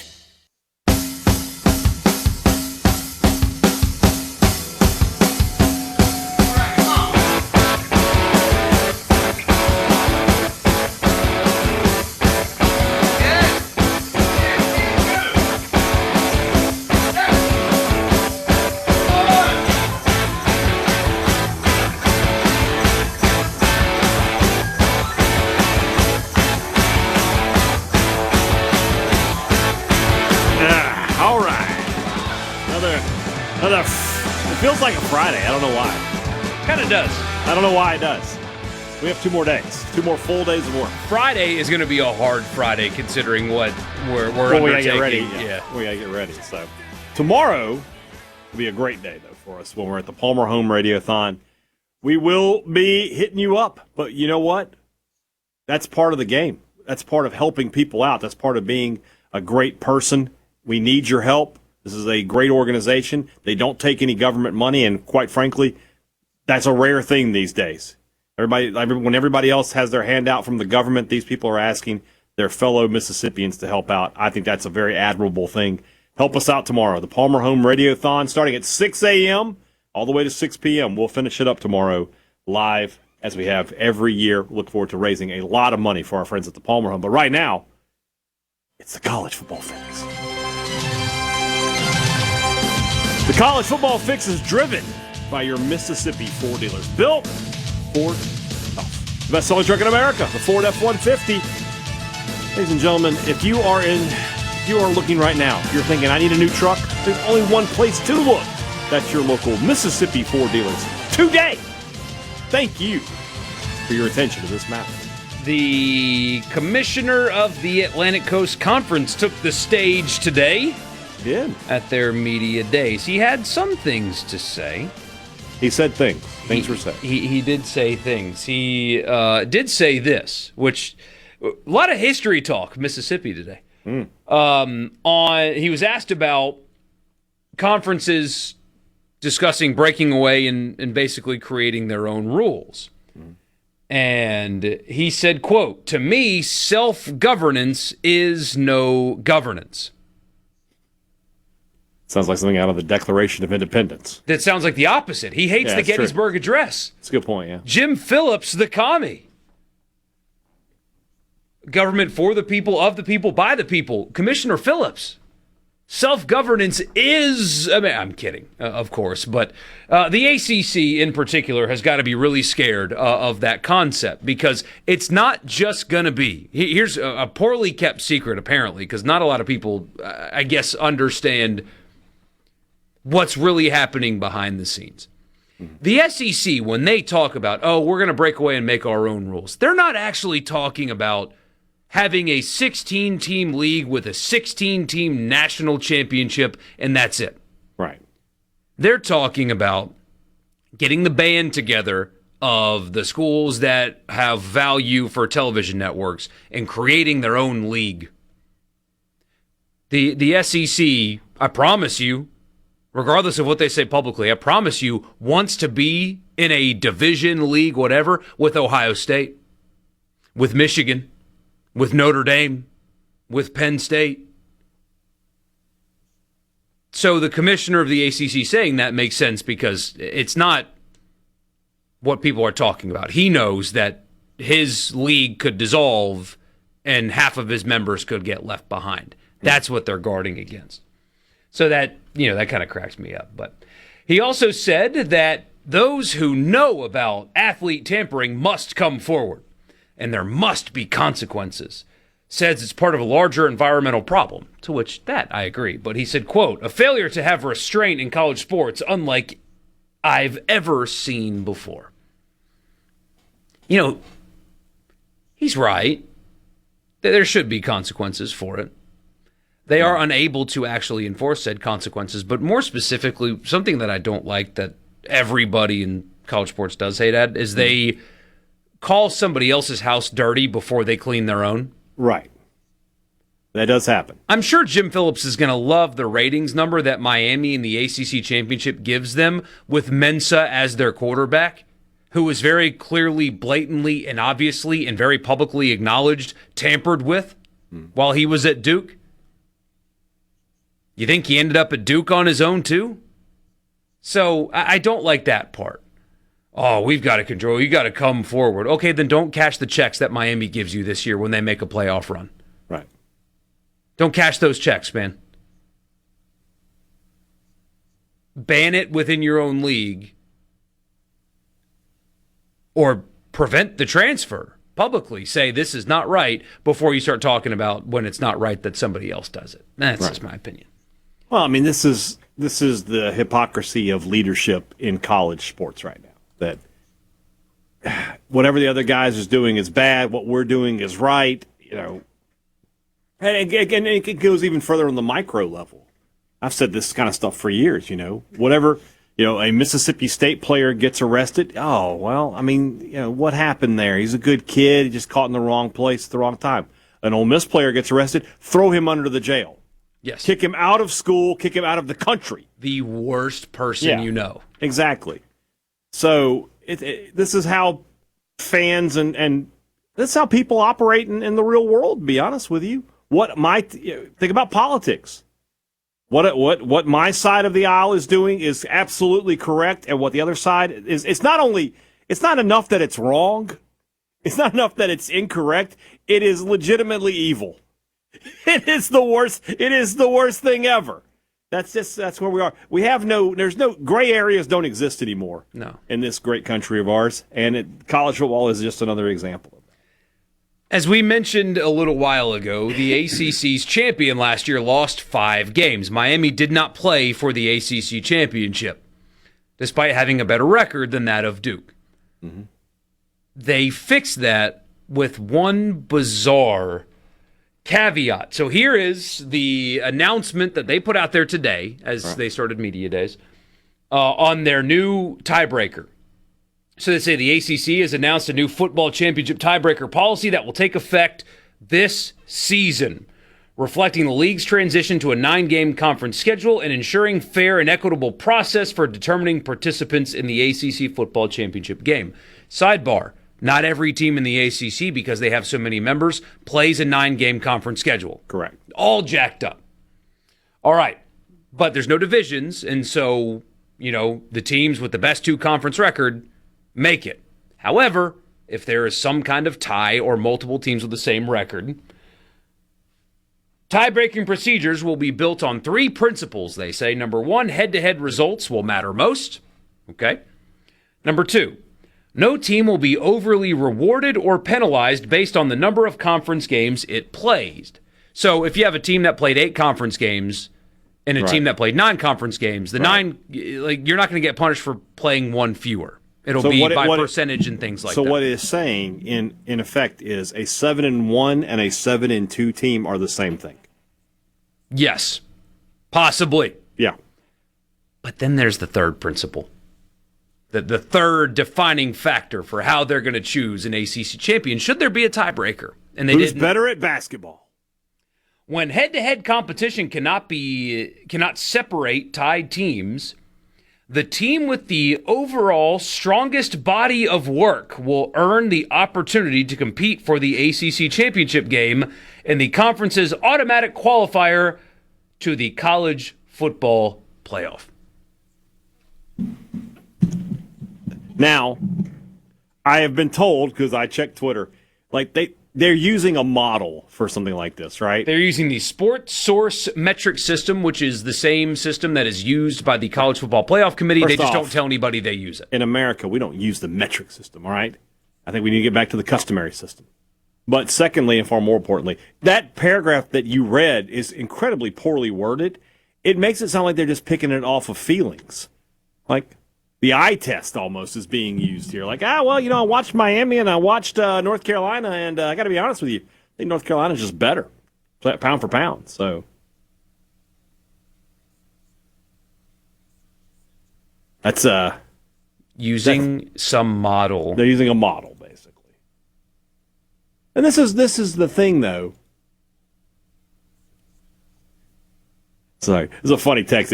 I misread the text for a second. It said it's asking if we had talked about ABS today, and I just read it as abs, and I was like, we never talk about abs on this show. Why would I do that? I'm not an expert on that subject. No, we haven't talked about ABS.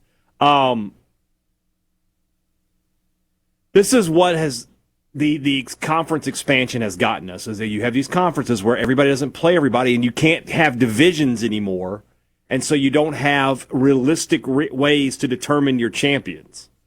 It was a lot easier when you had a 12-team conference. You played the other 5 teams in your division. You played 2 teams from the other side. It worked itself out because you played everybody in your division. Now we don't have divisions anymore. We have 16-team conferences with 12-game schedules, and 3 of those games are not against conference opponents. There's no way to keep this straight. And so, we end up with stuff like this where it's like we're going to use a theoretical model to determine our champion. Well, good luck. Imagine being the team left out because the model said your body of work wasn't strong enough. Exactly. Miami and Duke have the same record. Mm-hmm. Who's going to get in? Who's going to get in? Yeah. The team that sells the most. Sports Talk Mississippi, that's your college football fix. In the Venable Glass. Let the broadcasting of the disturbed continue. Sports Talk Mississippi. Super Talk Mississippi.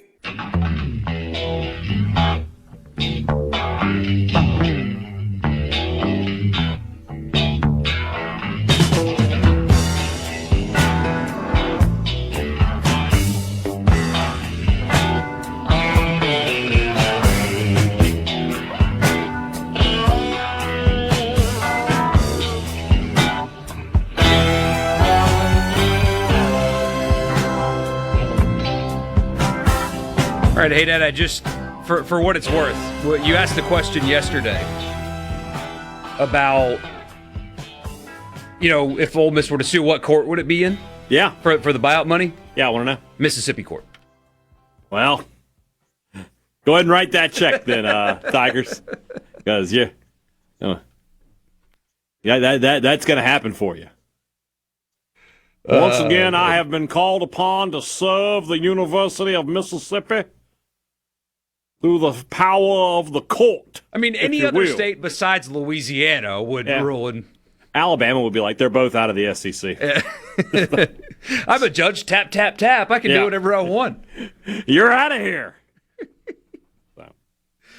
Oh, man. So, very, very fascinating stuff there. So, if it actually goes down that road, if that money is not paid, that'll get taken care of in very, very short order. I do believe so. All right. Anyway, all right. The more stuff from the ACC quickly. That tiebreaker thing is bizarre. I mean, it really is. It makes no sense at all, other than they want to manipulate who they let in, and they regret also having an imbalanced conference, so they have some teams playing more conference games than others. Jim Phillips also said that his conference plays the strongest non-conference games in college football. Okay. You want to know why that is? They play SEC teams? They have a bunch of matchups against SEC teams. Yeah. Ohio State, Texas, Minnesota, Mississippi State. Jim Phillips is the commissioner of the ACC. I'm sorry. I'm thinking. You have Florida, Georgia, South Carolina. Who was the coordinator of the Big Ten named Jim? The one before Kevin Warren. I can't remember his name. Oh, I don't know. I don't know that answer. All right. Anyway, yes. They play Kentucky. They play Georgia. They play Florida.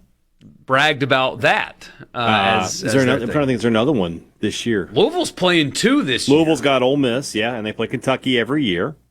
I don't know. Clemson's at LSU. Clemson, yeah. Which, good on Clemson for scheduling that way. But in a desperation year for Dabo, probably should have found a way to not have LSU and South Carolina on your schedule. Should have bought that out, but probably should have found a way. For what it's worth, the non-conference games in the ACC, Boston College is at Cincinnati. It's not a bad game.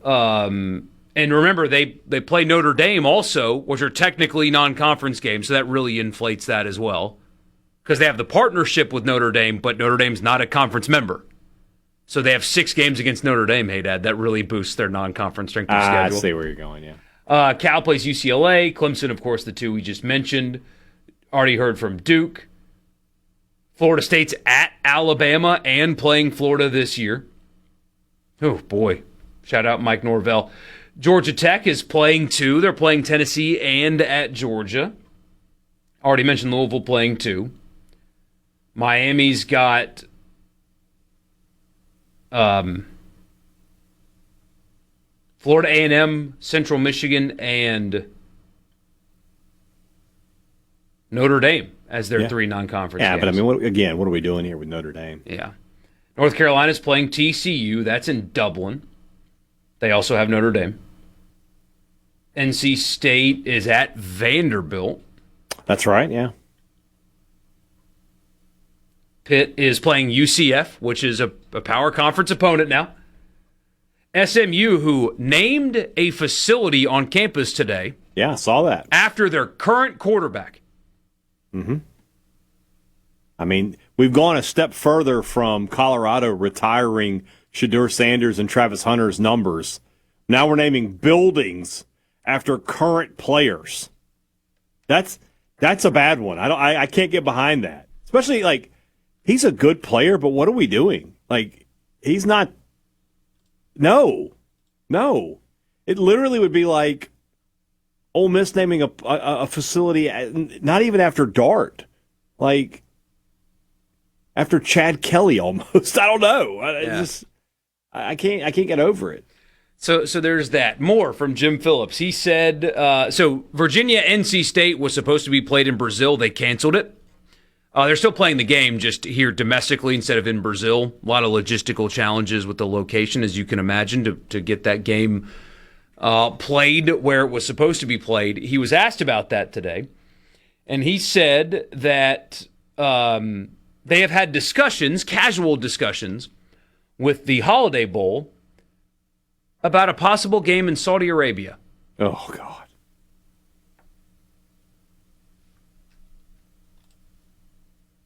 If Greg Sankey says Saudi Arabia in his address on Monday from SEC, if he says the country, he should be fired on the spot. Just if you bring him up at all, you're gone. Your tenure's over. Charlie Hussey, congratulations, you got a promotion. Mississippi guy, there you go. You're the new commissioner now. Give a speech, please, right now. Can't have that happening in our league anymore.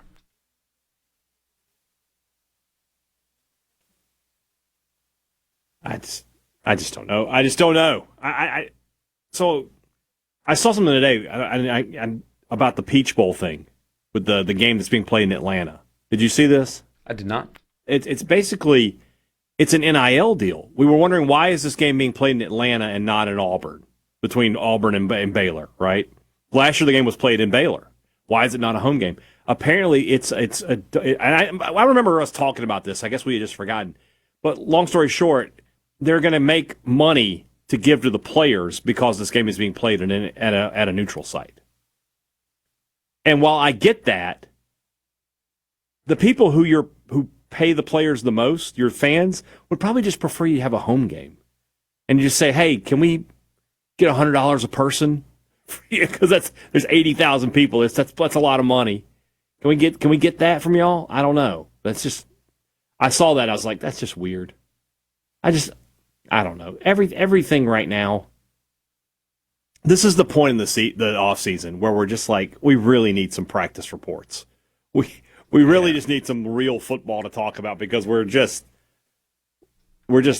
driving ourselves crazy with all the bad stuff in the sport. And the people in charge don't particularly care. They don't care at all. And then finally, this is a pretty telling quote, I think, about where the future of his league lies. Quote, I've said this multiple times. I want this to be a place where schools want to be, not have to be. I'll leave it at that. I want people to want to be in the ACC, not forced to be in the ACC. A lot of people took that as a bat signal for the second Clemson and Florida State and North Carolina can leave. They are going to. Because they've been trying to get out for a while. That day will come. A lot of people kind of took that as that. Call to the bullpen. Give me the lefty Appalachian steak. Come on down. That's the ones you want to put in there? I mean, what other options do they have? They don't have a lot of options. Tulane. Memphis is trying to pay their way into something. Could the ACC? Here's something I've sometimes thought about. Like, could the ACC be like, you know what? If we want to keep our conference alive and we want to stay as a real conference that people respect, we'll cut a deal with an SEC team and tell them we'll give them a higher percentage of the pie. Could somebody like Florida, just for example, leave the SEC for the ACC because you got an easier path to the playoff now all of a sudden, and your share is 2.5 to 1. For every dollar we pay the rest of our schools, we'll give you $2.50. I would explore that. I mean, it makes sense, right? Like, fight back and then tell your conference, like, it's either this or we all go our separate ways. And, you know, that's great for Miami. It's great for Clemson and Florida State. They'll find decent landing spots. But Wake Forest. Boston College, you want to join the MAC? Yeah, Boston College and Wake Forest and Duke. I mean, Duke might get something because of basketball, but some people might just be like, is it really worth it? I don't know. So, yeah, you could force a vote on that, I bet. I would explore it. Yeah. I would explore it. So, interesting stuff, at least to me, kind of, when it comes to ACC Media Days. Greg Sankey, when he takes that podium on Monday, though, I mean, the college football world will be watching and listening closely because, I mean, he and the Big Ten control the playoff. They have been lobbying Congress, but now they don't like what Congress has put together. It's been kind of a mess. They added the extra conference game. he's going to have to say a lot. And in those addresses, he doesn't really say a lot. So there's a lot of attention that's going to be paid on that come Monday. Shout out Jimmy Buffett. That's right. College baseball. Big change coming to college baseball. Maybe we should have seen this coming, but it's here, and we'll tell you about it when we come back. She's a real heartbreaker, mean man, a hater. She's a real heartbreaker, don't you know? A real heartbreaker, a real heartbreaker, a mean man, hater, a real heartbreaker. From the Sports Talk Mississippi. Here's more Super Talk Mississippi.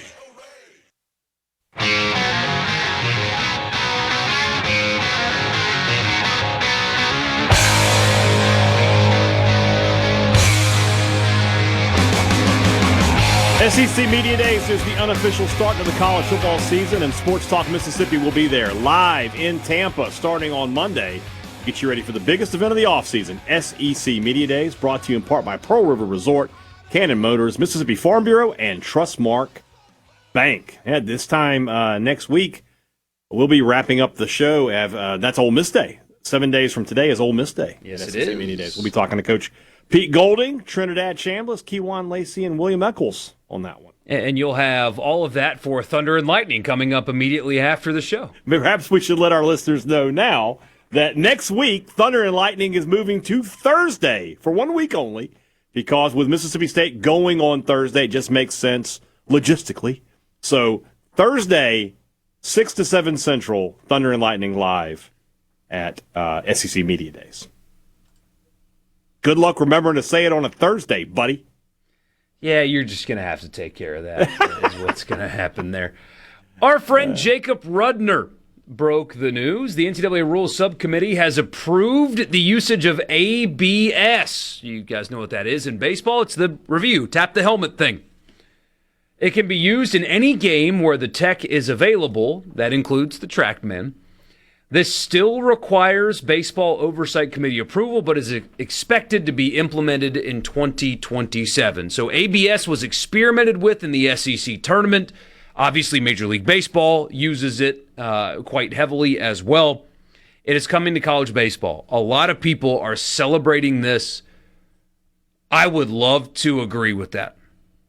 But the strike zone that they used in the SEC tournament was a joke. It was entirely too big. Pitches that were not strikes were called strikes because they expanded the zone to protect the umpires. Make it a true strike zone or don't give us ABS. Because what we saw in the SEC tournament, it functioned beautifully. Right. The timing of it was great. The strike zone was too big. Yeah, they got to finagle that a little bit. And if that's the strike zone we get, it's a bad decision. I agree, but I think they'll fix that. I do think they'll fix that because there was a left criticism that I think people saw it, and I think that'll happen. So what do you think? Good move, bad move? It's a great move. And then I saw. Did you see this other thing? I did not see this other thing that they're talking about. They're going to bring to the SEC specifically a pickoff throw limit and the 3-batter rule for pitchers. I saw that on the message board. Don't know if okay, that's so for those that don't watch Major League Baseball, don't know what that is, explain it to them. Very simple. When a pitcher comes in, you can't just pull him out after one batter or anything. You have to let him throw to 3 batters before he's allowed to be pulled out of the game. So that's something, Mississippi State did that a lot this year with Dane Burns, right? Left-hander, they would bring him in for a matchup. He'd pitch against a left-handed batter, and then they'd pull him out of the game. If this rule were to pass, that would not be the case. You would have to throw to 3 batters. And then the pickoff rule is that's just they limit the number of times you can throw over. Mm-hmm. Hunter Elliott may decide to leave now. It's like, wait a minute. I can't throw over 25 times? I'm out. I mean, Hunter Elliott's been playing college baseball since before the pitch clock was a thing. That's true.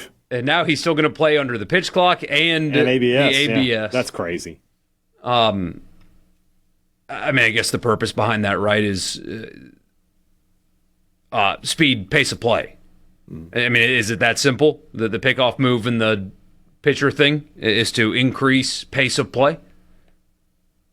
I guess. I mean, that's pace of certainly the pickoff throw would be.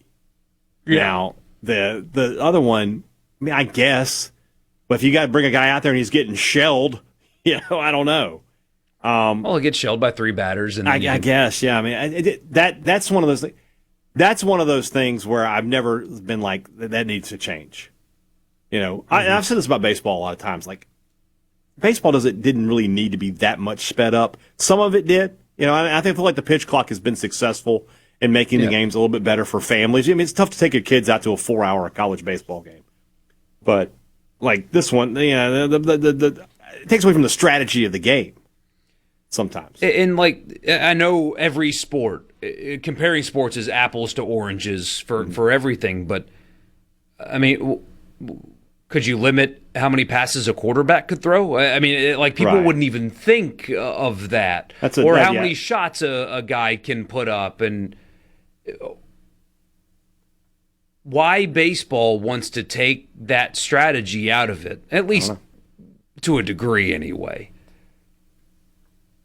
In what other sport is this? I guess in soccer you only have a certain amount of subs. Subs, yeah. But it's apples to oranges. This ain't soccer. I don't know if I like that. I have not. I mean, we watch baseball all year, every year.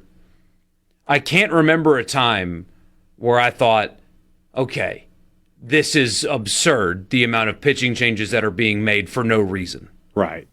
The only time it bothers me is when it's like the game's out of hand. Like, if you're losing by, you're on the verge of being run ruled, or it's 8-1 in the bottom of the 8th, and you're still like, you're just trying to get guys innings. It's just like, sometimes you just want to go home. Top of the 9th, you're down 9-1. We're going to get this guy, let him pitch the last batter here. Like, we can do without this. But yeah, for the most part, though, there's a strategy element to it, and I don't know about it. So the pickoff rule would be per runner, I believe. Somebody asking. Can't be per game, because that would, you can't limit it, but it's got to be per runner, right? Because some guys you're not going to throw on, No, he's not playing anymore, but like Hunter Hines wasn't going to get a lot of pickoff throws thrown his way. But, other players would. So yeah, it's got to be per runner. Imagine an umpire trying to keep up with the per game count. Yeah, that would be a terrible idea. So he says baseball is like golf, and any individual can lengthen the game on their own. You really can't do it anywhere else. The pitch clock I was okay with, because there's a video that was going around. I think it was a World Series game.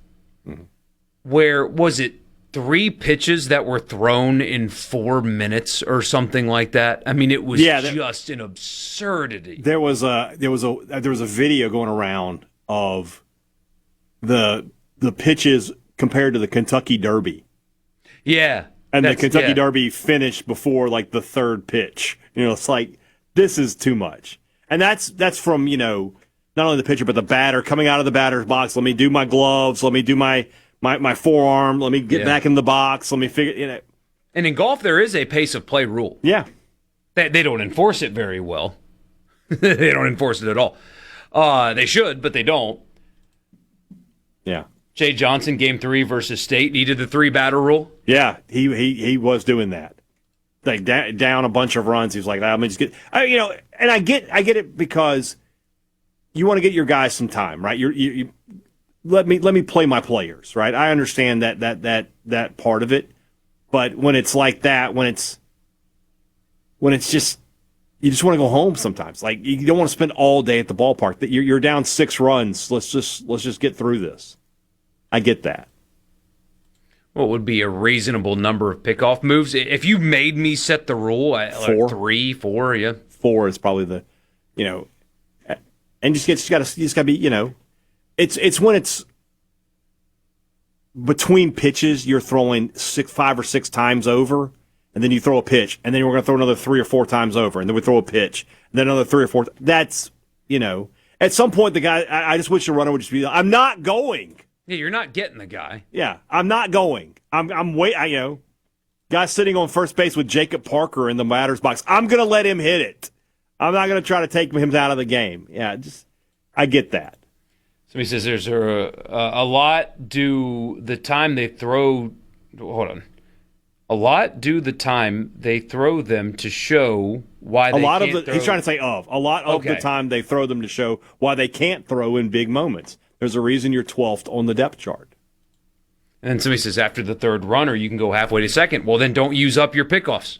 Yeah. I mean, like in football, in theory, I don't love this necessarily, but in football, after you use your third timeout, well, I need a timeout. Well, don't use your third timeout.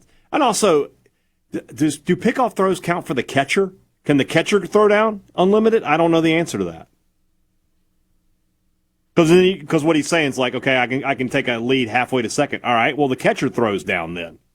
That's what protects the integrity of the way the game is supposed to be played, I suppose, is you can do a pitch out and get somebody. Yeah.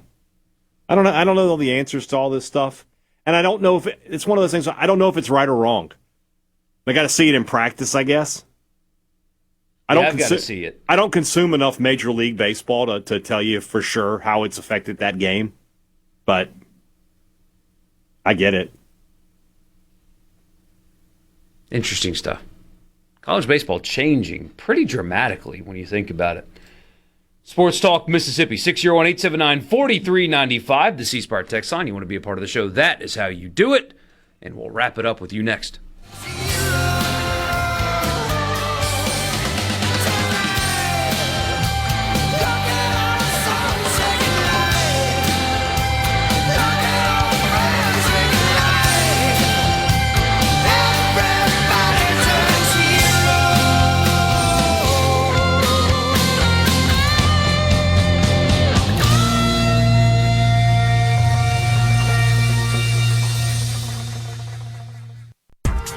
Here comes more Sports Talk Mississippi. You ready, guys? On Super Talk Mississippi.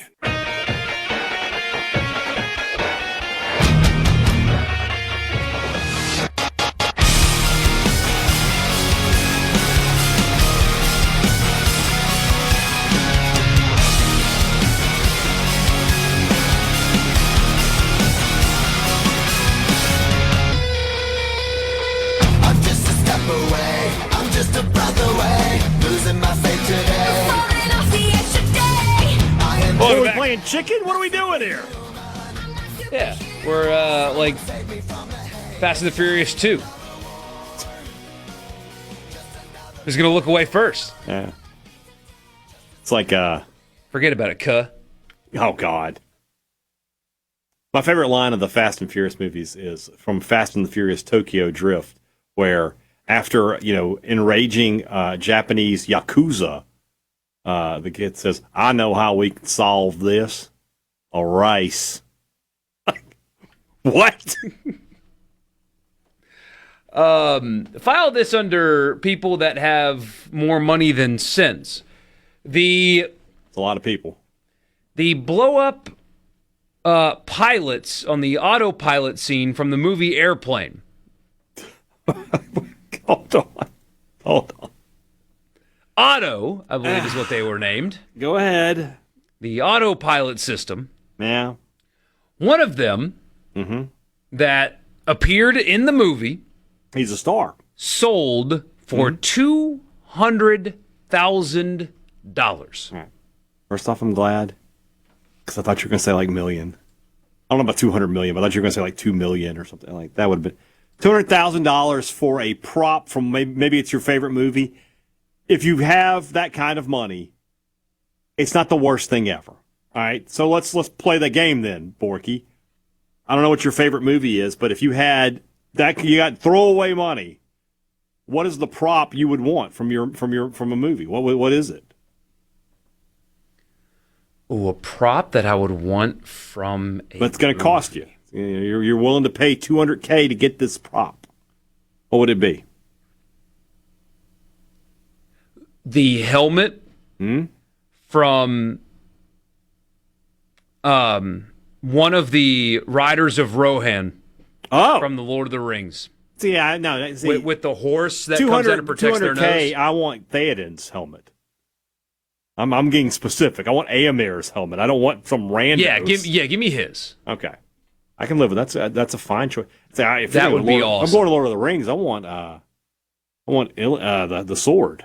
Yeah, I like the helmets though. Okay. You also don't want to have a sword. You have a 6-year-old kid. You don't need him having. You don't need a sword in your house. I want the Predator. I want to have the whole suit, mask on. Maverick's helmet and Top Gun. Oh, now we're getting somewhere. Can I get an actual F-16 for?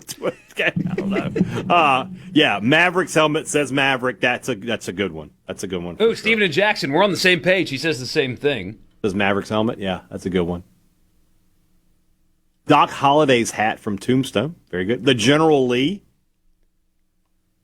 The pistol from A Few Dollars More. I gotta think of what's the Batmobile. Now, yeah, which one? I want the Tumbler. I want the Dark Knight Batmobile. I got to think about what some of my favorite movies are that would have iconic props in them. Yeah, like The Godfather. There's not really one that gets me there. Can I get the Joker's purple suit? Or the mask from the critically acclaimed film The Mask. The Mask. Smoking! That's a good one. If I could get the Joker's purple suit, I would wear that. I'd wear that to the next Oxford remote we have. You'd look sick. Oh, it'd be unbelievable. Yeah, a lot of Lord of the Rings things as well. Because those would be really cool pieces to have in your home. You'd have Gandalf's staff. Oh, man. Yeah, stuff like that. Now you're really cooking. I told you to get his staff. I would get, Legolas's bow. I mean, there's so many. Can I get Cole Trickle's helmet from Days of Thunder? We'll stay on the same Tom Cruise. A Tom Cruise helmet is a good thing to have. Speaking of the Patriot, the flag that he picked up. That's a good one. That's a good one. That was sewn together? Yeah. Yeah. That's a fine choice. These are great. These are all good. So what my point is this, though. When you think about it, if you've got that money, a prop from your favorite. Now, it's weird that the prop is he wanted the blow-up doll from Airplane. That's the weird part. But if Airplane's his favorite movie, then I can't have a huge issue with it. If you have $200K. Right. Mel Gibson's sword in Braveheart. That's a big boy. Oh, that's really good. Yeah. There's a lot of those, like, the best movie props are, like, medieval or old school war movies. Oh, for sure. Those are the best props. Yeah. When you got thousands of extras and all that. Yeah. That's what you want. You know what you want? You want more Brian Hadad. You're going to get it starting in about 8 minutes from right now. So stick around. Thunder and Lightning coming your way next. Tomorrow, the Palmer Home Radiothon, the most important show we do every year. Hope you'll join us. Hope you'll help us. Hope you'll help us more specifically. We will see you tomorrow at 3 o'clock. Hadad, we'll see you here in just a few minutes. Good night. Willie?